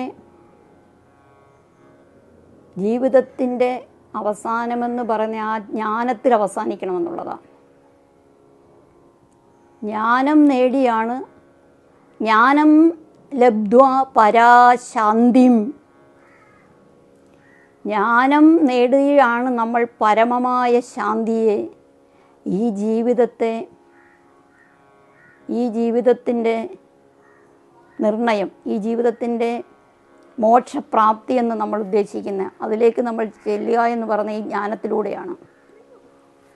ആ ജ്ഞാനത്തെയാണ് നമ്മൾ അറിയേണ്ടുന്നത്. ആ ജ്ഞാനമെന്ന് പറയുമ്പോൾ ഈ അദ്വൈതത്തെക്കുറിച്ച് ജനങ്ങൾക്ക് ഒരു സാമാന്യ ജ്ഞാനം പോലുമില്ലെന്നാണ് എനിക്ക് പറയാനുള്ളത്. എന്താണ് അദ്വൈതമെന്ന് അറിയുന്നില്ല, അറിയാനൊട്ട് ശ്രമിക്കുന്നുമില്ല. അവരുടെ വിചാരം, ജനങ്ങളുടെ വിചാരം കുറേ സ്വത്ത് സമ്പാദിക്കുകയും മക്കളെയൊക്കെ ഉയർന്ന നിലയിൽ അങ്ങോട്ടാക്കുകയും വലിയ വീട് കെട്ടുകയും വലിയ വലിയ കാറുകൾ വാങ്ങിച്ച് മുറ്റത്തിടുകയൊക്കെ ചെയ്യുന്നതാണ് വളരെ സുഖജീവിതമെന്നാണ്. പക്ഷേ അതൊക്കെ എന്താണ് നമുക്കറിയാം, വളരെ നശ്വരമായതാണ്. നമുക്ക് അനശ്വരമെന്ന് പറയുന്നത് ഒരിക്കലും ക്ഷയിക്കാത്തതെന്ന് പറയുന്നത് ജ്ഞാനമാണ്. ആ ജ്ഞാനപ്രാപ്തിയിലേക്ക് ജനം എത്തുന്നില്ല എന്നുള്ളത് തന്നെയാണ് ശങ്കരാചാര്യരെ നമ്മൾ അറിയാതെ പോകുന്നത്. അപ്പോൾ ഈ ജ്ഞാനത്തിൻ്റെ വഴികൾ തേടുക എന്നുള്ളതാണ്. അദ്ദേഹത്തെ അറിയണമെന്നുണ്ടെങ്കിൽ ജ്ഞാനത്തിൻ്റെ വഴികൾ തേടുക. എന്താണ് ശങ്കരാചാര്യസ്വാമികൾ പറഞ്ഞത്? അതുമാത്രമാണ് ഇന്ന് നമുക്ക് ഭാരതത്തെ സംബന്ധിച്ചിടത്തോളം ജ്ഞാനാർജനമാണ്. ഭാരതമെന്ന വാക്കിൽ തന്നെ ഇരിക്കുന്നത് ജ്ഞാനം കൊണ്ട് വിളങ്ങുന്ന ഭൂമി എന്നുള്ള അർത്ഥത്തിലാണ്, ജ്ഞാനം കൊണ്ട് ശോഭിക്കുന്ന. അതുകൊണ്ടാണ് ഇന്നും നമ്മുടെ ലോകത്തിൻ്റെ നെറുകയിൽ നിൽക്കാനുള്ളതായ ആ ഒരു അനശ്വരത ഇന്നും ഭാരതത്തിനുണ്ടായിരിക്കുന്നത് ഈ ജ്ഞാനം കൊണ്ട് തന്നെയാണ്. അപ്പോൾ അതൊക്കെ നമ്മൾ തിരിച്ചറിയണം. തിരിച്ചറിയാനുള്ള മാർഗങ്ങൾ ജനങ്ങൾ തേടണം. അവനവൻ്റെ വീട്ടിലിരുന്ന് ആഹാരവും കഴിച്ച് വെറുതെ ഇങ്ങനെ നടക്കുന്നതൊന്നും അല്ല ഒരു മനുഷ്യ ജീവിതം കിട്ടിയാൽ, മനുഷ്യജന്മം കിട്ടിയാൽ നമ്മൾ ചെയ്യേണ്ടുന്നത്. അപ്പോൾ അതിനു വേണ്ടിയുള്ള പരിശ്രമങ്ങൾ നമ്മൾ ആരംഭിക്കണം. അപ്പോൾ മാത്രമേ ശങ്കരാചാര്യരെ തിരിച്ചറിയാൻ പറ്റത്തുള്ളൂ. അല്ലെങ്കിൽ ശങ്കരാചാര്യർ എന്താണ് പറഞ്ഞതെന്ന്, വേദാന്തത്തിൻ്റെ പൊരുൾ എന്താണെന്ന് നമുക്കറിയാൻ സാധിക്കുകയുള്ളൂ. അപ്പോൾ അതൊരു തീർത്ഥാടനം പോലെ കൊണ്ടുപോകണം. വെറുതെ ഒന്നും നമുക്ക് കിട്ടത്തില്ലത്. നമ്മളുടെ അശ്രാന്ത പരിശ്രമം ഓരോ നിമിഷവും നമ്മൾ ചെയ്താൽ മാത്രമേ നമുക്ക് ആ ജ്ഞാനത്തിലെത്തിച്ചേരാൻ സാധിക്കുകയുള്ളൂ. അതുമാത്രമാണ് വീണ്ടും വീണ്ടും എനിക്ക് പറയാനുള്ളത്. നമ്മുടെ ഈ ജന്മം നമ്മൾ സാർത്ഥകമാകണമെങ്കിൽ ഈ ജ്ഞാനം കൊണ്ട് മാത്രമേ പറ്റത്തുള്ളൂ. ഈ ജ്ഞാനം ആർജിക്കാൻ തന്നെയാണ് ഒരു മനുഷ്യ ജീവിതം. അതുകൊണ്ട് എല്ലാവരും ഈ പാതയിൽ കൂടി തന്നെ, വേദാന്ത പാത അല്ലെങ്കിൽ അദ്വൈതം എന്ന് പറയുന്ന വേദാന്തത്തിൻ്റെ തന്നെ 3 സ്റ്റെപ്സാണത് പറയപ്പെടുന്നത്. ദ്വൈതം, അദ്വൈതം, വിശിഷ്ടാദ്വൈതം. അപ്പോൾ അതിനോരോന്നിനും അതിൻ്റേതായിട്ടുള്ള ആചാര്യന്മാരുണ്ട്. ഇപ്പം വേദാന്തത്തിൽ തന്നെ അദ്വൈത മതസ്ഥാപന ശങ്കരാചാര്യർ എന്ന് പറയുമ്പോൾ വിശിഷ്ടാദ്വൈതം രാമാനുജാചാര്യരുടേതാണ്. ദ്വൈതമാകട്ടെ മധ്വാചാര്യരാണ് അതിൻ്റെ വക്താവ്. അപ്പോൾ ഇവിടെ ഇങ്ങനെ പല ജ്ഞാനത്തിൻ്റെ വഴികളുമുണ്ട്. അതിൽ നമുക്ക് ഏറ്റവും ശ്രേഷ്ഠമായിട്ട് നമ്മൾ ഇന്നും നമ്മുടെ ഭാരതത്തിന് നിലനിൽപ്പ് തന്നെ ഈ അദ്വൈത മതത്തിൽ കൂടിയാണ്. എന്ന് വെച്ചാൽ നമ്മുടെ ജ്ഞാനാർജനം എല്ലാം തന്നെ നമ്മൾ ഏത് വിധത്തിലുള്ള ജ്ഞാനം ആർജിച്ചാലും അതെല്ലാം ഈ അദ്വൈതത്തിൽ വന്നാണ് നിൽക്കുന്നത്.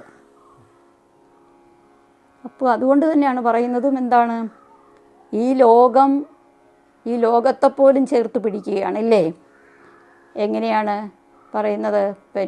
വസുധൈവ കുടുംബകം അല്ലേ. അതുപോലെ തന്നെ വിശ്വംഭവത്യേക നീടം അല്ലേ.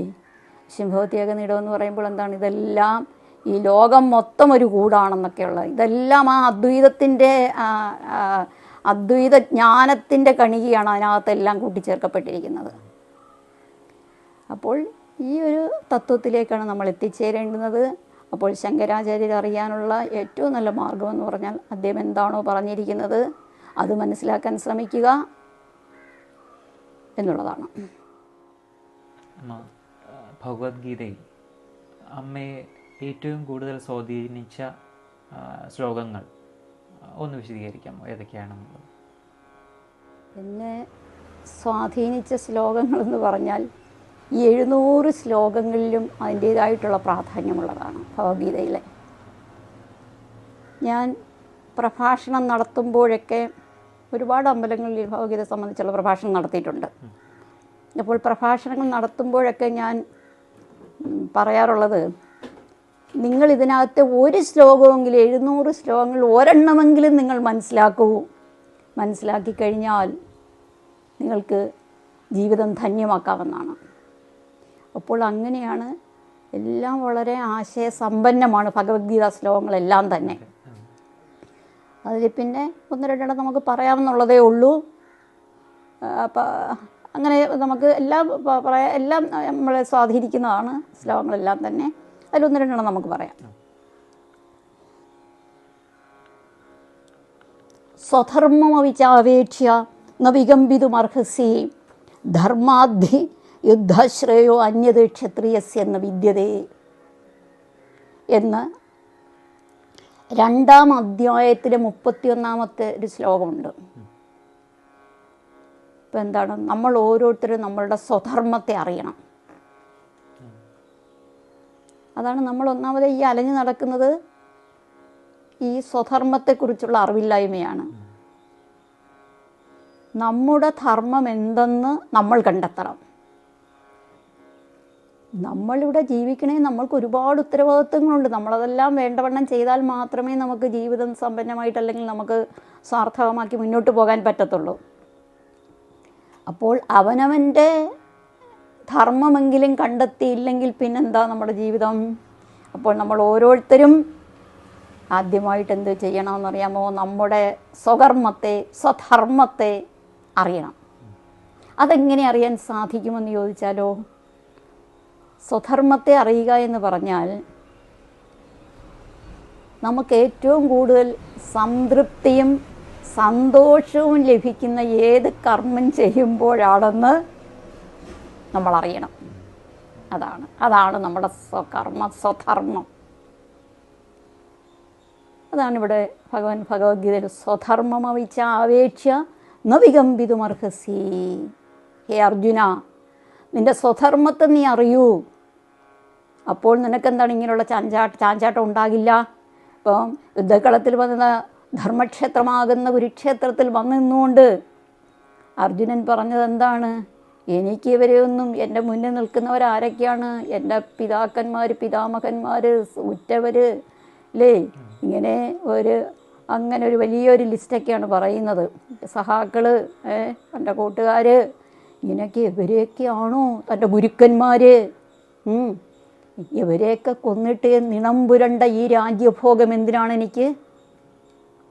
അപ്പോൾ അങ്ങനെയുള്ള അർജുനനോട് ശ്രീകൃഷ്ണൻ പറയുന്നതാണ്, അല്ലയോ അർജുന, നീ ഒരു ക്ഷത്രിയനാണ്. ക്ഷത്രിയൻ എന്താണ് പറഞ്ഞിരിക്കുന്നത്? യുദ്ധമാണ് എൻ്റെ സ്വധർമ്മം. അപ്പോൾ അത് ചെയ്യും. അവനവൻ്റെ സ്വധർമ്മം ചെയ്യാതെ എന്താണ് ഇവിടെ? അത് പാടില്ല. ജന്മം കിട്ടി നമുക്കെല്ലാം അവനവൻ്റെ സ്വധർമ്മത്തെ അറിയണം, അത് ചെയ്യണം. അപ്പോൾ അതുകൊണ്ടാണ് പറയുന്നത്, ധർമാധിയുദ്ധാത് ശ്രേയോ അന്യത് ക്ഷത്രിയസ്യ ന വിദ്യതേ. സ്വധർമ്മമായ ഒരു ക്ഷത്രിയനെ സംബന്ധിച്ചിടത്തോളം സ്വധർമ്മമായ യുദ്ധത്തേക്കാൾ ശ്രേഷ്ഠമായിട്ട് ഈ ലോകത്ത് എന്താണുള്ളത്? എന്നിട്ട് അദ്ദേഹം വേറൊരു ശ്ലോകത്തിൽ ഇതിനെ ഒന്നും കൂടി സമർത്ഥിക്കുന്നുണ്ട്. ശ്രേയാൻ സ്വധർമ്മോ വിഗുണ പരധർമ്മസ്വനിഷ്ഠിതാത് സ്വധർമ്മേ നിധനം ശ്രേയ പരധർമ്മോ ഭയാവഹ. എന്താണ് ശ്രേയാൻ സ്വധർമ്മോ വിഗുണ. ഒരുപക്ഷെ നമ്മൾ വിചാരിക്കുമായിരിക്കും എൻ്റെ സ്വധർമ്മം കുറച്ച് താണ ലെവലിൽ നിൽക്കുന്നതാണെന്ന്. അതങ്ങനെ വിഗുണമായാൽ പോലും, ഒരു ഗുണം കുറവാണെന്ന് നമുക്ക് തോന്നിയാൽ പോലും എന്താണ്, നമ്മളത് തന്നെ അനുഷ്ഠിക്കണം. അത് തന്നെ അനുഷ്ഠിച്ചാലേ നമുക്ക് ശ്രേയസ് ഉണ്ടാകത്തുള്ളൂ. അതുകൊണ്ട് പരധർമ്മത്തെ അനുഷ്ഠിക്കുന്നതിനേക്കാൾ എത്രയോ ശ്രേഷ്ഠമാണ് അർജുന അവനവൻ്റെ സ്വധർമ്മത്തെ അനുഷ്ഠിക്കുക. ആ സ്വധർമ്മത്തെ അനുഷ്ഠിച്ചുകൊണ്ടാണ് നമുക്കെന്താണ് ആത്യന്തികമായി മുക്തി ഇവിടെ നിന്ന് ലഭിക്കുന്നത്. അപ്പോൾ അതിന് വേണ്ടിയിട്ടാണ് ശ്രീകൃഷ്ണൻ സ്വധർമ്മത്തിന്. അപ്പോൾ നമ്മൾ ചെയ്യേണ്ടത് എന്താണ്? നമ്മൾ ഓരോരുത്തരും എന്ത് വേണം? നമ്മുടെ സ്വധർമ്മത്തെ അറിയാൻ ശ്രമിക്കണം. കഠിന പ്രയത്നത്തിൽ കൂടി മാത്രമായിരിക്കാം ചിലപ്പോൾ അറിയാൻ സാധിക്കുന്നത്, എങ്കിലും നമ്മൾ ആ വഴി തന്നെ സ്വീകരിക്കേണ്ടതായിട്ടുണ്ട്.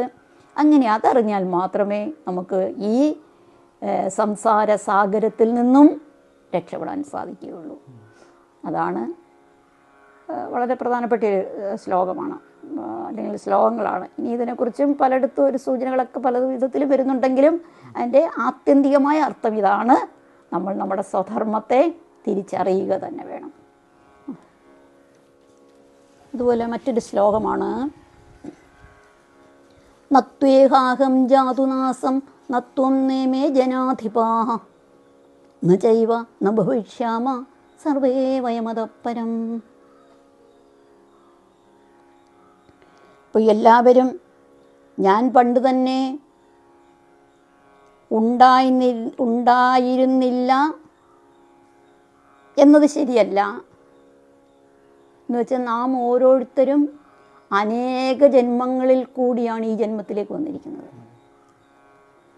അപ്പോൾ ശ്രീകൃഷ്ണൻ പറയുകയാണ്, അതെല്ലാം എനിക്കറിവുണ്ട്. ആ പരമമായ ചൈതന്യമല്ലേ അദ്ദേഹം, അല്ലേ? അപ്പോൾ ആ പരമമായ ചൈതന്യം ഇവിടെ നടക്കുന്ന എന്ത് കാര്യവും എന്താണ്, ഈ പ്രപഞ്ച സ്രഷ്ടാവിനറിയാം ഇവിടെ നടക്കുന്ന ഏത് കാര്യവും, അല്ലേ?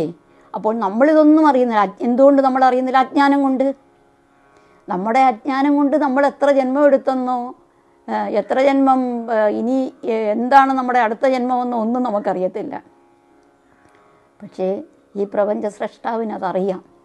നമ്മൾ ആരായിരുന്നുവെന്നും നമ്മൾ എന്തായിരുന്നുവെന്നും നമ്മുടെ പ്രവർത്തികൾ എന്തായിരുന്നുവെന്നും ഇനി നമ്മൾ എങ്ങോട്ടാണ് പോകുന്നതെന്നും ഇതൊക്കെ അറിയാം. അതുകൊണ്ട് പറയുകയാണ്, നത്വേവാഹം ജാതുനാസം നത്വം നേമേ ജനാധിപാഃ ന ചൈവ ന ഭവിഷ്യാമ സർവേ വയമതഃപരം.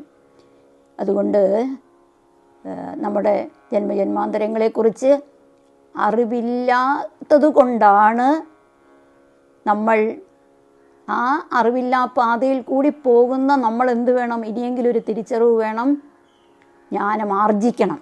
എന്നിട്ട് അദ്ദേഹം പറയുകയാണ്, അദ്ദേഹം ശ്രീകൃഷ്ണൻ വീണ്ടും പറയുന്നുണ്ട്,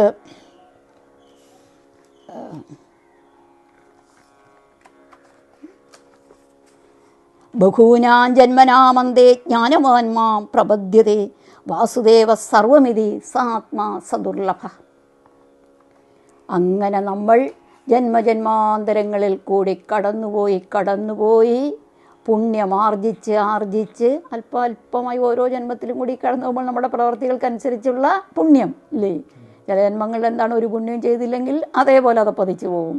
അങ്ങനെ വീണ്ടും നമ്മൾ ചെയ്യുന്ന വീണ്ടും നമ്മൾ എന്താണ് ജന്മങ്ങൾ എടുക്കുമ്പോൾ അതിനകത്ത് പുണ്യപ്രവൃത്തി ചെയ്തെങ്കിൽ അങ്ങനെ നമ്മൾ പോയി ബഹൂനാം ജന്മനാമന്തേ, കണക്കില്ലാത്ത ജന്മങ്ങളിൽ കൂടി കടന്നു പോകുന്ന നമ്മൾ അവസാനം പുണ്യമാർജിച്ച് കഴിയുമ്പോൾ എന്താണ്, ഈ പ്രപഞ്ച ചൈതന്യം മാത്രമാണ് ഇവിടെ ഉള്ളത് എന്ന് തിരിച്ചറിയുകയും നമ്മളതിൻ്റെ ഭാഗമാവുകയും ചെയ്യും.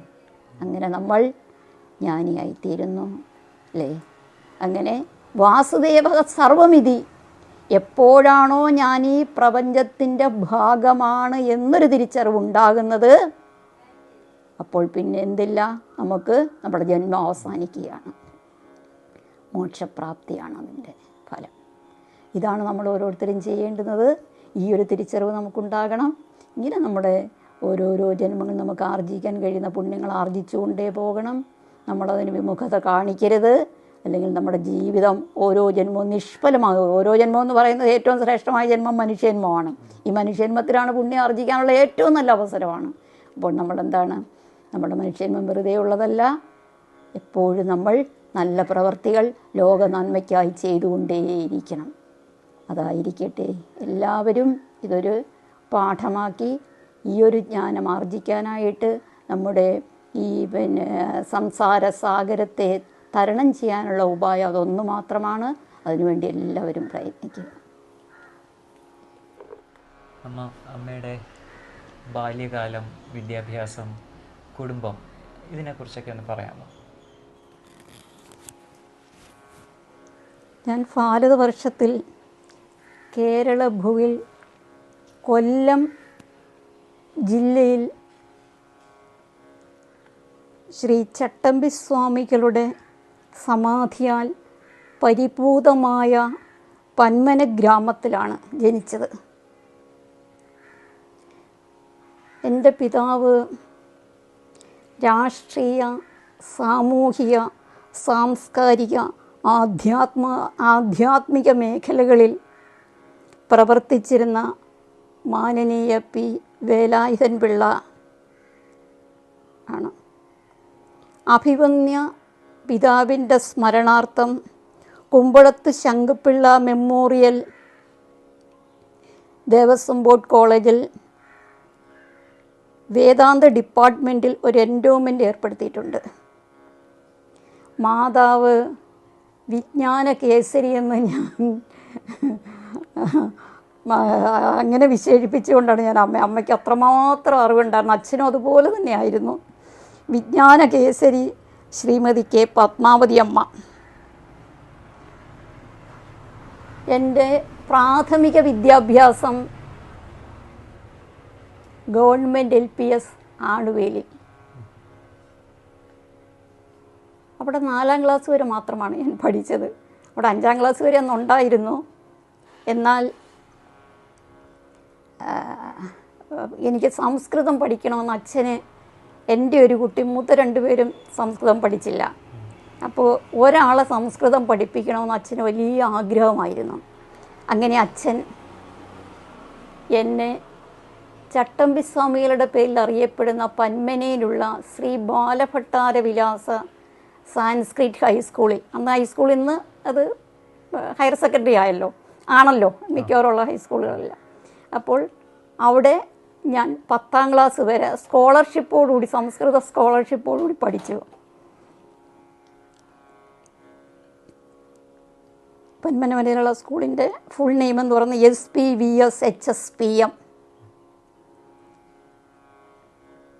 ഞാൻ വേദാന്തം ഐച്ഛിക വിഷയമായി എടുത്ത് ബിരുദാനന്തര പഠനം, ബിരുദാനന്തര പഠനവും ഞാൻ വേദാന്ത സ്പെഷ്യലൈസേഷനായിരുന്നു. BAക്ക് പഠിച്ചത് BAയും പ്രീ ഡിഗ്രി, അന്ന് പ്രീ ഡിഗ്രി ആണല്ലോ, നമ്മുടെയൊക്കെ ചെറുപ്പത്തിൽ പ്രീ ഡിഗ്രി ഉണ്ടല്ലോ, +2 അല്ലല്ലോ. അപ്പോൾ പ്രീ ഡിഗ്രിയും BAയും ഇന്ന് KSM Devaswom board college Sasthamcotta, അന്ന് ദേവസ്വം ബോർഡ് കോളേജ് എന്നായിരുന്നു.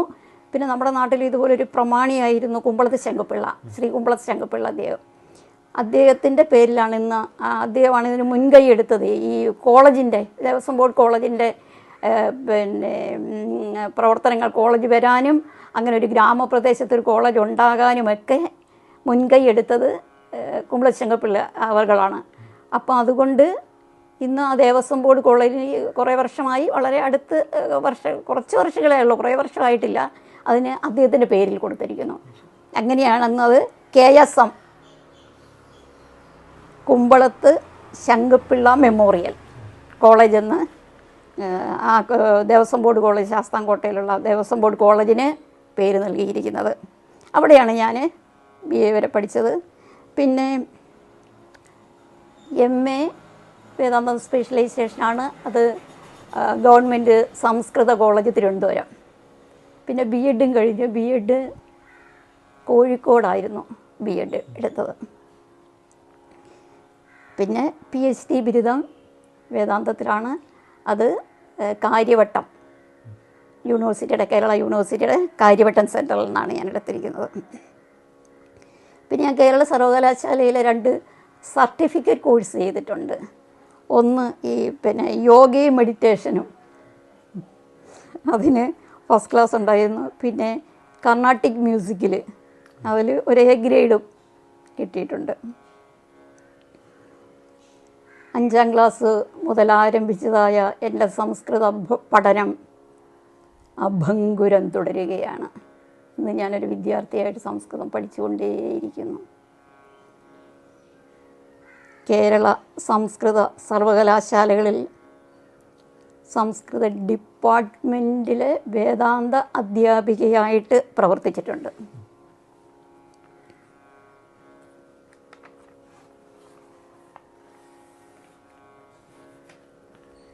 പിന്നെ വേദാന്തം മുഖ്യ വിഷയമായി അക്കാദമിക വിദ്യാഭ്യാസം നടത്താൻ കഴിഞ്ഞുവെന്നതിൽ ഭാരതീയ പൈതൃകത്തിൻ്റെ അടിസ്ഥാന ശിലകളായ വേദങ്ങൾ, 4 വേദങ്ങളുണ്ടല്ലോ, ഋഗ്യജു സാമാഥർവം, പിന്നെ വേദാംഗങ്ങൾ ശിക്ഷ, വ്യാകരണം, ഛന്ദസ്, നിരുക്തം, ജ്യോതിഷം, പിന്നെ സ്മൃതി ഗ്രന്ഥങ്ങൾ മനുസ്മൃതി, യാജ്ഞവൽക്യം, അങ്ങനെ കുറേ സ്മൃതി ഗ്രന്ഥങ്ങൾ, അതുപോലെ ദർശനങ്ങൾ, ഷഡ്ദർശനങ്ങൾ, സാഖ്യം, യോഗം, ന്യായം, വൈശേഷ്യം, പൂർവ്വമീമാംസ, ഉത്തരമീമാംസ എന്നീ ദർശന ഗ്രന്ഥങ്ങളൊക്കെ ഇവയിലൊക്കെ എനിക്കൊരു സാമാന്യ, ഇതെല്ലാം അക്കാദമിക്കായിട്ട് വന്നിട്ടുള്ളതാണ്, ഒരു സാമാന്യ ജ്ഞാനം നേടാൻ കഴിഞ്ഞു.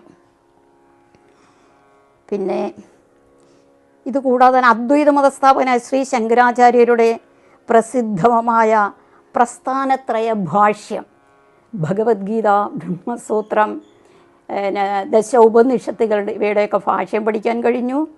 പിന്നെ ആ മഹാത്മാവിൻ്റെ തന്നെ വിവേക ചൂടാമണി, ആത്മബോധം തുടങ്ങിയവ വേദാന്തത്തിലെ തുടങ്ങിയവയും വേദാന്തത്തിലെ പിന്നെ അപൂർവ ഗ്രന്ഥങ്ങളായ അദ്വൈത സിദ്ധി, ഭാമതി, അതുപോലെ സിദ്ധാന്ത ബിന്ദു തുടങ്ങിയവയും എൻ്റെ പഠന വിഷയങ്ങളായിരുന്നു.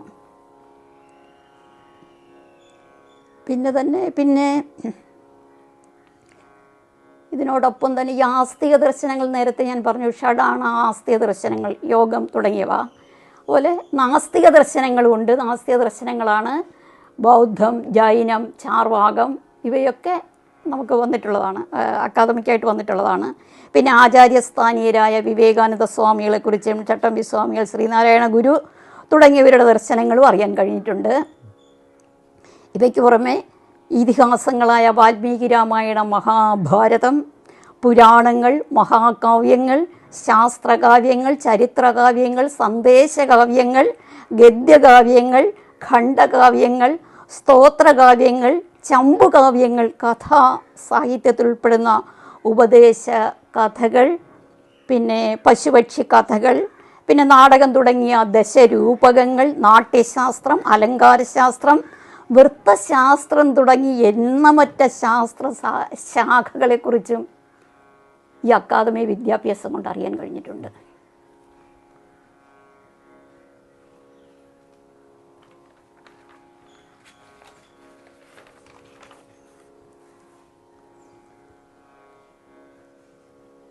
പ്രകൃതിയും ഞാൻ വളരെ മനോഹര പ്രകൃതിയോടുകൂടിയ ഒരു ഗ്രാമമായിരുന്നു എൻ്റേത്. പ്രകൃതി വിഭവങ്ങളാൽ സമ്പന്നമായിരുന്നു ആ ഗ്രാമം. ആ ഒരു ജീവിത രീതി ആയിരിക്കാം എന്നെ ഇന്ന് പ്രകൃതി ജീവനമാണ് എൻ്റെ പ്രകൃതി. എന്നാൽ സഹോദരങ്ങളൊക്കെ പോലും അതിലേക്കൊന്നും വന്നില്ലെങ്കിൽ പോലും എന്തോ എനിക്ക് വല്ലാത്തൊരു ടച്ചാണ്, എനിക്ക് പറഞ്ഞറിയിക്കാൻ വയ്യാത്തൊരു അനുഭൂതിയാണ് ഈ പ്രകൃതിയോടുള്ളത്. അതുകൊണ്ട് എത്രയോ വർഷങ്ങളായിട്ട് ഞാൻ ഹോസ്റ്റലിലൊക്കെ എൻ്റെ വിദ്യാഭ്യാസപരമായിട്ട് യൂണിവേഴ്സിറ്റിയുടെ ഹോസ്റ്റലിലാണ് ഞാൻ താമസിച്ചത്. MA പഠിക്കുമ്പോഴും റിസർച്ചിനുമൊക്കെ ഞാൻ യൂണിവേഴ്സിറ്റിയുടെ ഹോസ്റ്റലിലാണ് താമസിച്ചുകൊണ്ടിരുന്നതെങ്കിലും ഈ ചാലക്കമ്പളത്തിൽ നിന്ന് വരുന്ന പച്ചക്കറികൾ ഞാൻ കഴിക്കത്തില്ലായിരുന്നു. അത്രമാത്രം എൻ്റെ അമ്മ നല്ലവണ്ണം ആഹാരം പാകം ചെയ്യുമായിരുന്നു. ആ ഒരു ടേസ്റ്റ് ഇന്ന് വരെ എനിക്ക് പിന്നെ തിരിച്ച് കിട്ടിയിട്ടില്ല. അതുകൊണ്ട് ഇപ്പോൾ എനിക്ക് ഓർമ്മ പോലുമില്ല, ഞാൻ ഒരു ഇംഗ്ലീഷ് മരുന്ന് കഴിച്ചതായിട്ട് എനിക്ക് ഓർമ്മ പോലുമില്ല. അതുപോലെ തന്നെ രോഗത്തിനെന്ന് പറഞ്ഞിട്ട് രോഗത്തിനാണല്ലോ നമ്മൾ മരുന്ന് ഉപയോഗിക്കാറുള്ളത്. പിന്നെ ഈ ആരൊക്കെ എങ്ങനെയൊക്കെ ഇവിടെയൊക്കെ പാകം ചെയ്ത് തന്നാലും എനിക്ക് അതിൻ്റെ ടേസ്റ്റ് ഇല്ലാത്തതുകൊണ്ട് തന്നെ ഞാൻ സ്വയം പാകം ചെയ്താണ് എല്ലാം കഴിക്കാറുള്ളത്. പുറത്തുനിന്ന് ഒരു ഹോട്ടലിനെയും ഒരു ബേക്കറികളെയും ഞാൻ ഓർമ്മ പോലുമില്ല, എനിക്കതും ഒരു ഓർമ്മയില്ല എന്ന് തന്നെ പറയേണ്ടി വന്നിരിക്കുന്നു കഴിച്ചതായിട്ട്. ഞാനത് കഴിക്കാറില്ല. ഫങ്ഷൻ ആണെങ്കിൽ പോലും ഞാൻ വേറിട്ട് നിൽക്കുമായിരുന്നു, എനിക്കത് പറ്റത്തില്ല അത് എന്നുള്ളത് കൊണ്ട്. അപ്പോൾ അങ്ങനെ പ്രകൃതിയുടെ വലിയൊരു ആരാധികയാണ്. ഒരു ജീവിയെയും കൊല്ലാൻ ഇഷ്ടപ്പെടാത്ത ഒരാളാണ്. ഒരെറുമ്പിനെ പോലും അതിനെപ്പോലും നിരീക്ഷിക്കാൻ എനിക്കിഷ്ടമാണ്. അങ്ങനെയൊക്കെയുള്ള ഒരു ജീവിതമാണ് ഞാൻ തുടർന്നു കൊണ്ടുപോകുന്നത്. ഞാൻ പ്രകൃതി ജീവനത്തെ അധികരിച്ചൊരു പുസ്തകം എഴുതിയിട്ടുണ്ട്, പ്രകൃതി ജീവനത്തിലുള്ള പരമപദപ്രാപ്തി. വളരെ അതാണ് ശരിയാണ്. നമ്മൾ ഈ പ്രകൃതിയോട് അടുത്ത് കഴിഞ്ഞാൽ അത് തന്നെയാണ് നമ്മുടെ മോക്ഷമാർഗമെന്ന് നമുക്ക് പറയേണ്ടി വരും. അതിൽ കൂടി എത്ര സുന്ദരമായിട്ട് നമുക്ക് ഒരു മനുഷ്യ ജീവിതം വളരെ ദുർലഭമായി കിട്ടുന്ന ഒരു മനുഷ്യ ജന്മമാണ് അല്ലേ. എത്രയെത്രയോ ജന്മജന്മാന്തരങ്ങളിൽ കൂടി നമ്മൾ പോയിട്ട് വളരെ അപൂർവമായി കിട്ടുന്ന ഒരു മനുഷ്യജന്മമാണ് നമുക്ക്. അതിനി നമ്മൾ ഈ ഇനി ഒരു ജീവിതത്തിലേക്ക് നമ്മൾ തിരിച്ചു വരരുത്. അതിനുവേണ്ടി തന്നെയാണ് ഒരു മനുഷ്യജീവിതം നമുക്ക് തന്നിരിക്കുന്നത്. ശ്രീ ശങ്കരാചാര്യസ്വാമികളുടെ വിവേക ചൂടാമണി ആരംഭിക്കുന്ന ശ്ലോകം തന്നെ ജന്തൂനാം നരജന്മ ദുർലഭം. അപ്പോൾ അങ്ങനെ ആചാര്യന്മാർ പറഞ്ഞിട്ടുണ്ട്. നമുക്കിനി വേറെ എന്താണ് പ്രമാണം? യദ്യതാചരതി ശ്രേഷ്ഠ തത്തദേവൈതരോജന സയത് പ്രമാണം ഗുരുതേ ലോകസ്തനുവർത്തതേ. അങ്ങനെയാണ് അല്ലേ. നമ്മുടെ ആചാര്യന്മാരെന്തു പറഞ്ഞിട്ടുണ്ടോ അവരൊന്നും സ്വാർത്ഥതയ്ക്ക് വേണ്ടി പറഞ്ഞതല്ല നമ്മുടെ ആചാര്യന്മാർ. ആ പൂർവികരെ നമ്മൾ എങ്ങനെയൊക്കെയാണ് നമ്മൾ ആദരിക്കേണ്ടുന്നത് പോലും എങ്ങനെയൊക്കെ ആദരിച്ചാലും മതിയാകാത്ത വിധത്തിലാണ് അവരുടെ ജ്ഞാനം. അവർ ഈ ലോകാസമസ്ത സുഖിനോ ഭവന്തു എന്ന ഒരു കോൺസെപ്റ്റോട് കൂടി അവർ ലോകത്തിന് വേണ്ടി ജീവിച്ചവരാണ്. പക്ഷെ അതൊന്നും നമ്മളിന്ന് തിരിച്ചറിയാതെ നമ്മൾ എന്തിനോ വേണ്ടി പായുകയാണ്. അതുകൊണ്ടെന്താണ് ജീവിതം ഒന്നുമല്ലാതായി തീർന്ന് വീണ്ടും നമ്മൾ പുനരഭിജനനം പുനരഭിമരണമെന്ന ആ സംസാര ചക്രം ആവർത്തിക്കാനായിട്ട് തന്നെയാണ് നമ്മുടെ പോക്ക്. അതിന് മാറ്റിയെടുക്കാൻ ഞാൻ എത്രയോ എൻ്റെ ജീവിതം തന്നെ അതിനു വേണ്ടി ഒഴിഞ്ഞു വെക്കാൻ തീരുമാനിച്ചൊരു വ്യക്തിയാണ്. ഞാനിതെല്ലാം പഠിച്ചപ്പോൾ ഞാൻ വിചാരിച്ചത് വരും തലമുറകളിലേക്ക് ഇത് പകർന്നു കൊടുക്കണം. ഒരൊറ്റ ലക്ഷ്യമേ എനിക്കുണ്ടായിരുന്നുള്ളൂ. എനിക്ക് ഉദ്യോഗം വേണ്ട, എനിക്ക് വേറെ ഒന്നും ജീവിതത്തിൽ നേടാനില്ല. എൻ്റെ ഒരേ ഒരു പ്രാർത്ഥനയായിരുന്നു, ദൈവമേ ഇത് അടുത്ത തലമുറയ്ക്ക് കൊടുത്തിട്ട് ഇങ്ങനെ നമ്മുടെ ഈ പരമ്പര നമ്മൾ ജീവിച്ച് കഴിഞ്ഞതിന് ശേഷം ഇവിടെ ജീവരാശി ഉണ്ടാകണമല്ലോ. അപ്പോൾ അതുകൊണ്ട് ഇത് നമ്മുടെ വരും തലമുറകളിലേക്ക് അങ്ങനെ പകർന്നു കൊടുത്തുകൊണ്ടേയിരിക്കണം, അതിനുവേണ്ടി ശ്രമിക്കണമെന്നായിരുന്നു. അതൊന്നും എങ്ങും എത്തുന്നില്ല. ഇതുപോലെ അല്പമായിട്ട് എങ്കിലും എൻ്റെ പരിശ്രമം ഞാൻ വിടത്തില്ല. ഞാൻ എൻ്റെ ജീവിതകാലം മൊത്തം അതിനുവേണ്ടി പരിശ്രമിക്കാൻ തന്നെയാണ് നിശ്ചയിച്ചിരിക്കുന്നത്. പിന്നെ ഇവിടെ തിരുവനന്തപുരത്ത് സ്വാഷ് എന്നൊരു സംഘടന സംഘടിപ്പിച്ച ഇൻ്റർനാഷണൽ സെമിനാറിൽ ഞാൻ ഈ പ്രകൃതി ജീവനത്തെ അധികരിച്ച് ഒരു പേപ്പർ അവതരിപ്പിച്ചിരുന്നു. അതിന് ബെസ്റ്റ് പേപ്പർ അവാർഡ് ലഭിച്ചു. അതിൻ്റെ ഹെഡിങ് തന്നെ പ്രകൃതി ജീവനം വിശ്വചേതന പരിരക്ഷിക്കുന്ന തത്വശാസ്ത്രം. എല്ലാം അതിനകത്തില്ലേ. ഈ ലോകം മൊത്തം ഇതിലുള്ളതായ ആശയം എന്താണെന്നുള്ളത് അതിനകത്ത് ഉൾക്കൊണ്ടിരിക്കുകയാണ്. ഞാൻ പ്രകൃതി ജീവനത്തിൻ്റെ ഒരു വക്താവും പ്രയോക്താവുമാണ്. അത് തന്നെയായിരിക്കും എൻ്റെ ജീവിതകാലം മൊത്തം.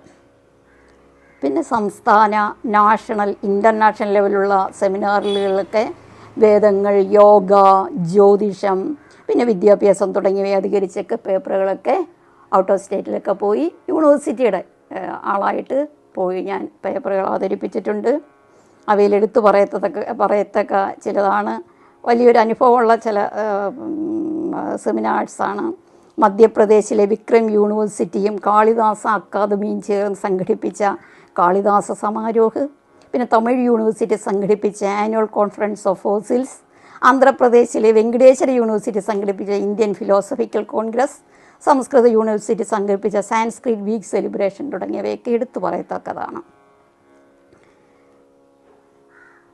പിന്നെ ചില പ്രബന്ധങ്ങളൊക്കെ രചിച്ചിട്ടുണ്ട്. ദേശീയോദ്ഗ്രഥനം, വിദ്യാഭ്യാസത്തിലൂടെ ധർമ്മവും സംസ്കാരവും, ഭാരതീയ കാഴ്ചപ്പാടിൽ സംഗീതം, കലയും ശാസ്ത്രവും, പരിസ്ഥിതി ബോധം വൈദിക സാഹിത്യത്തിൽ, അതുപോലെ തന്നെ ഗുരുരേവ ജഗത് സർവം, ശ്രീ ശങ്കരാചാര്യസ്വാമികൾ താത്വികാചാര്യൻ മുതലായ ലേഖനങ്ങളൊക്കെ ഉണ്ട്. അതുപോലെ തന്നെ വന്ദേ സംസ്കൃത മാതരം, ജീവകാരുണ്യ നിരൂപണം, ചട്ടമ്പി സ്വാമികൾ എന്നിവയെ അടിസ്ഥാനപ്പെടുത്തി പ്രബന്ധങ്ങളൊക്കെ രചിച്ചിട്ടുണ്ട്.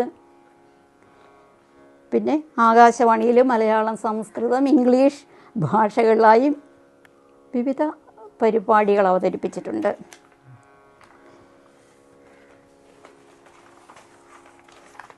അതൊക്കെയാണ് അതിനകത്ത്. അതും ചിലത് നമ്മുടെ മനസ്സിൽ നിന്ന് മായാതെ ഇരിക്കുന്ന ചില ടോപ്പിക്കുകളാണ്. ആർഷ സംസ്കാരവാഹിനി സംസ്കൃത ഭാഷ, വിശ്വമംഗള പ്രയോജന സംസ്കൃതവാണി, വിദ്യാഭ്യാസം അന്നും ഇന്നും, ഭാരതീയ ശാസ്ത്ര പാരമ്പര്യം,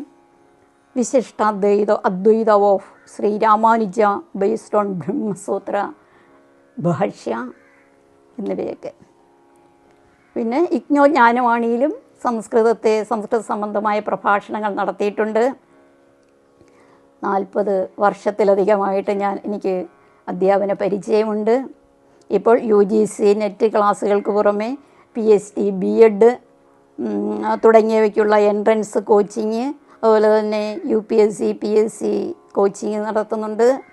പിന്നെ coaching for MA, BA, BAMS in Sanskrit main and subsidiary. അതുപോലെ തന്നെ സ്കൂൾ ക്ലാസ്സുകൾ മലയാളവും സംസ്കൃതവും +2 തലം വരെ എടുക്കുന്നുണ്ട്. ഇതൊക്കെയാണ് ഇപ്പോൾ ഞാൻ ചെയ്തുകൊണ്ടിരിക്കുന്ന വിദ്യാഭ്യാസ പ്രവർത്തനങ്ങൾ. കൂടാതെ യോഗ വേദാന്ത ക്ലാസ്സുകളൊക്കെ ഉണ്ട്. പിന്നെ വേദാന്തം മുഖ്യ വിഷയമായതുകൊണ്ട് പതഞ്ജലിയുടെ യോഗസൂത്രം 195 സൂത്രവും അക്കാദമിക്കായിട്ട് ഞാൻ പഠിച്ചതാണ്. അപ്പോൾ അതുകൊണ്ട് അതിൻ്റെ ഒരു ക്ലാസ് ഇപ്പം പതഞ്ജലി യോഗസൂത്രം സംസ്കൃതത്തിൽ എഴുതിയ ഗ്രന്ഥമാണല്ലോ. ഈ 195 സൂത്രവും സംസ്കൃതത്തിലാണ് എഴുതപ്പെട്ടിരിക്കുന്നത്. അപ്പം അതിനെ സംബന്ധിച്ച് ഇപ്പോൾ ഒരു ഓൺലൈൻ ക്ലാസ് നടത്തുന്നുണ്ട്. പിന്നെ എൻ്റെ പ്രധാന കർമ്മ മേഖലകളെന്ന് പറഞ്ഞാൽ പഠനം, പാഠനം, വാചനം, ശാസ്ത്ര ഗവേഷണം, പരിസ്ഥിതി വിജ്ഞാനം, പിന്നെ ആതുര സേവനമുണ്ട്, സാമൂഹ്യ പ്രവർത്തനം, കൃഷിശാസ്ത്രം, വേദാദി സദ്ഗ്രന്ഥ പാരായണമുണ്ട്. അതുതന്നെ വേദം, ഭഗവത്ഗീത, നാരായണീയം, ശ്രീമദ് ഭാഗവതം, വാൽമീകി രാമായണവും അധ്യാത്മരാമായണവും ഒക്കെ പാരായണം ചെയ്യാറുണ്ട്. പിന്നെ ദേവി ഭാഗവതം, ദേവി മാഹാത്മ്യം, സൗന്ദര്യ ലഹരി, ഇതൊക്കെ പാരായണത്തിൻ്റെ കൂട്ടത്തിൽ വരുന്നവയാണ്. പിന്നെ ഒരു പ്രഭാഷക കൂടിയായ ഞാൻ ഭാരതീയ സംസ്കൃതിയുടെ ഒരു പ്രചാരക തന്നെയാണ്. 2009-11 കാലയളവിൽ സെൻട്രൽ മിനിസ്ട്രിയുടെ ഒരു പ്രോജക്റ്റ് വർക്ക് ഞാൻ ചെയ്തിരുന്നു. Ministry of culture. അത് എ കോറിയോഗ്രാഫിക് സ്റ്റഡി ഓഫ് ഭരതാർണവയെ നൃത്ത ട്രീറ്റീസ് ഓഫ് നന്ദികേശ്വര. ഇതാണ് അതിൻ്റെ ടോപ്പിക്ക്. യോഗ മാനവ സമുദായത്തിന് ഭാരതം നൽകിയ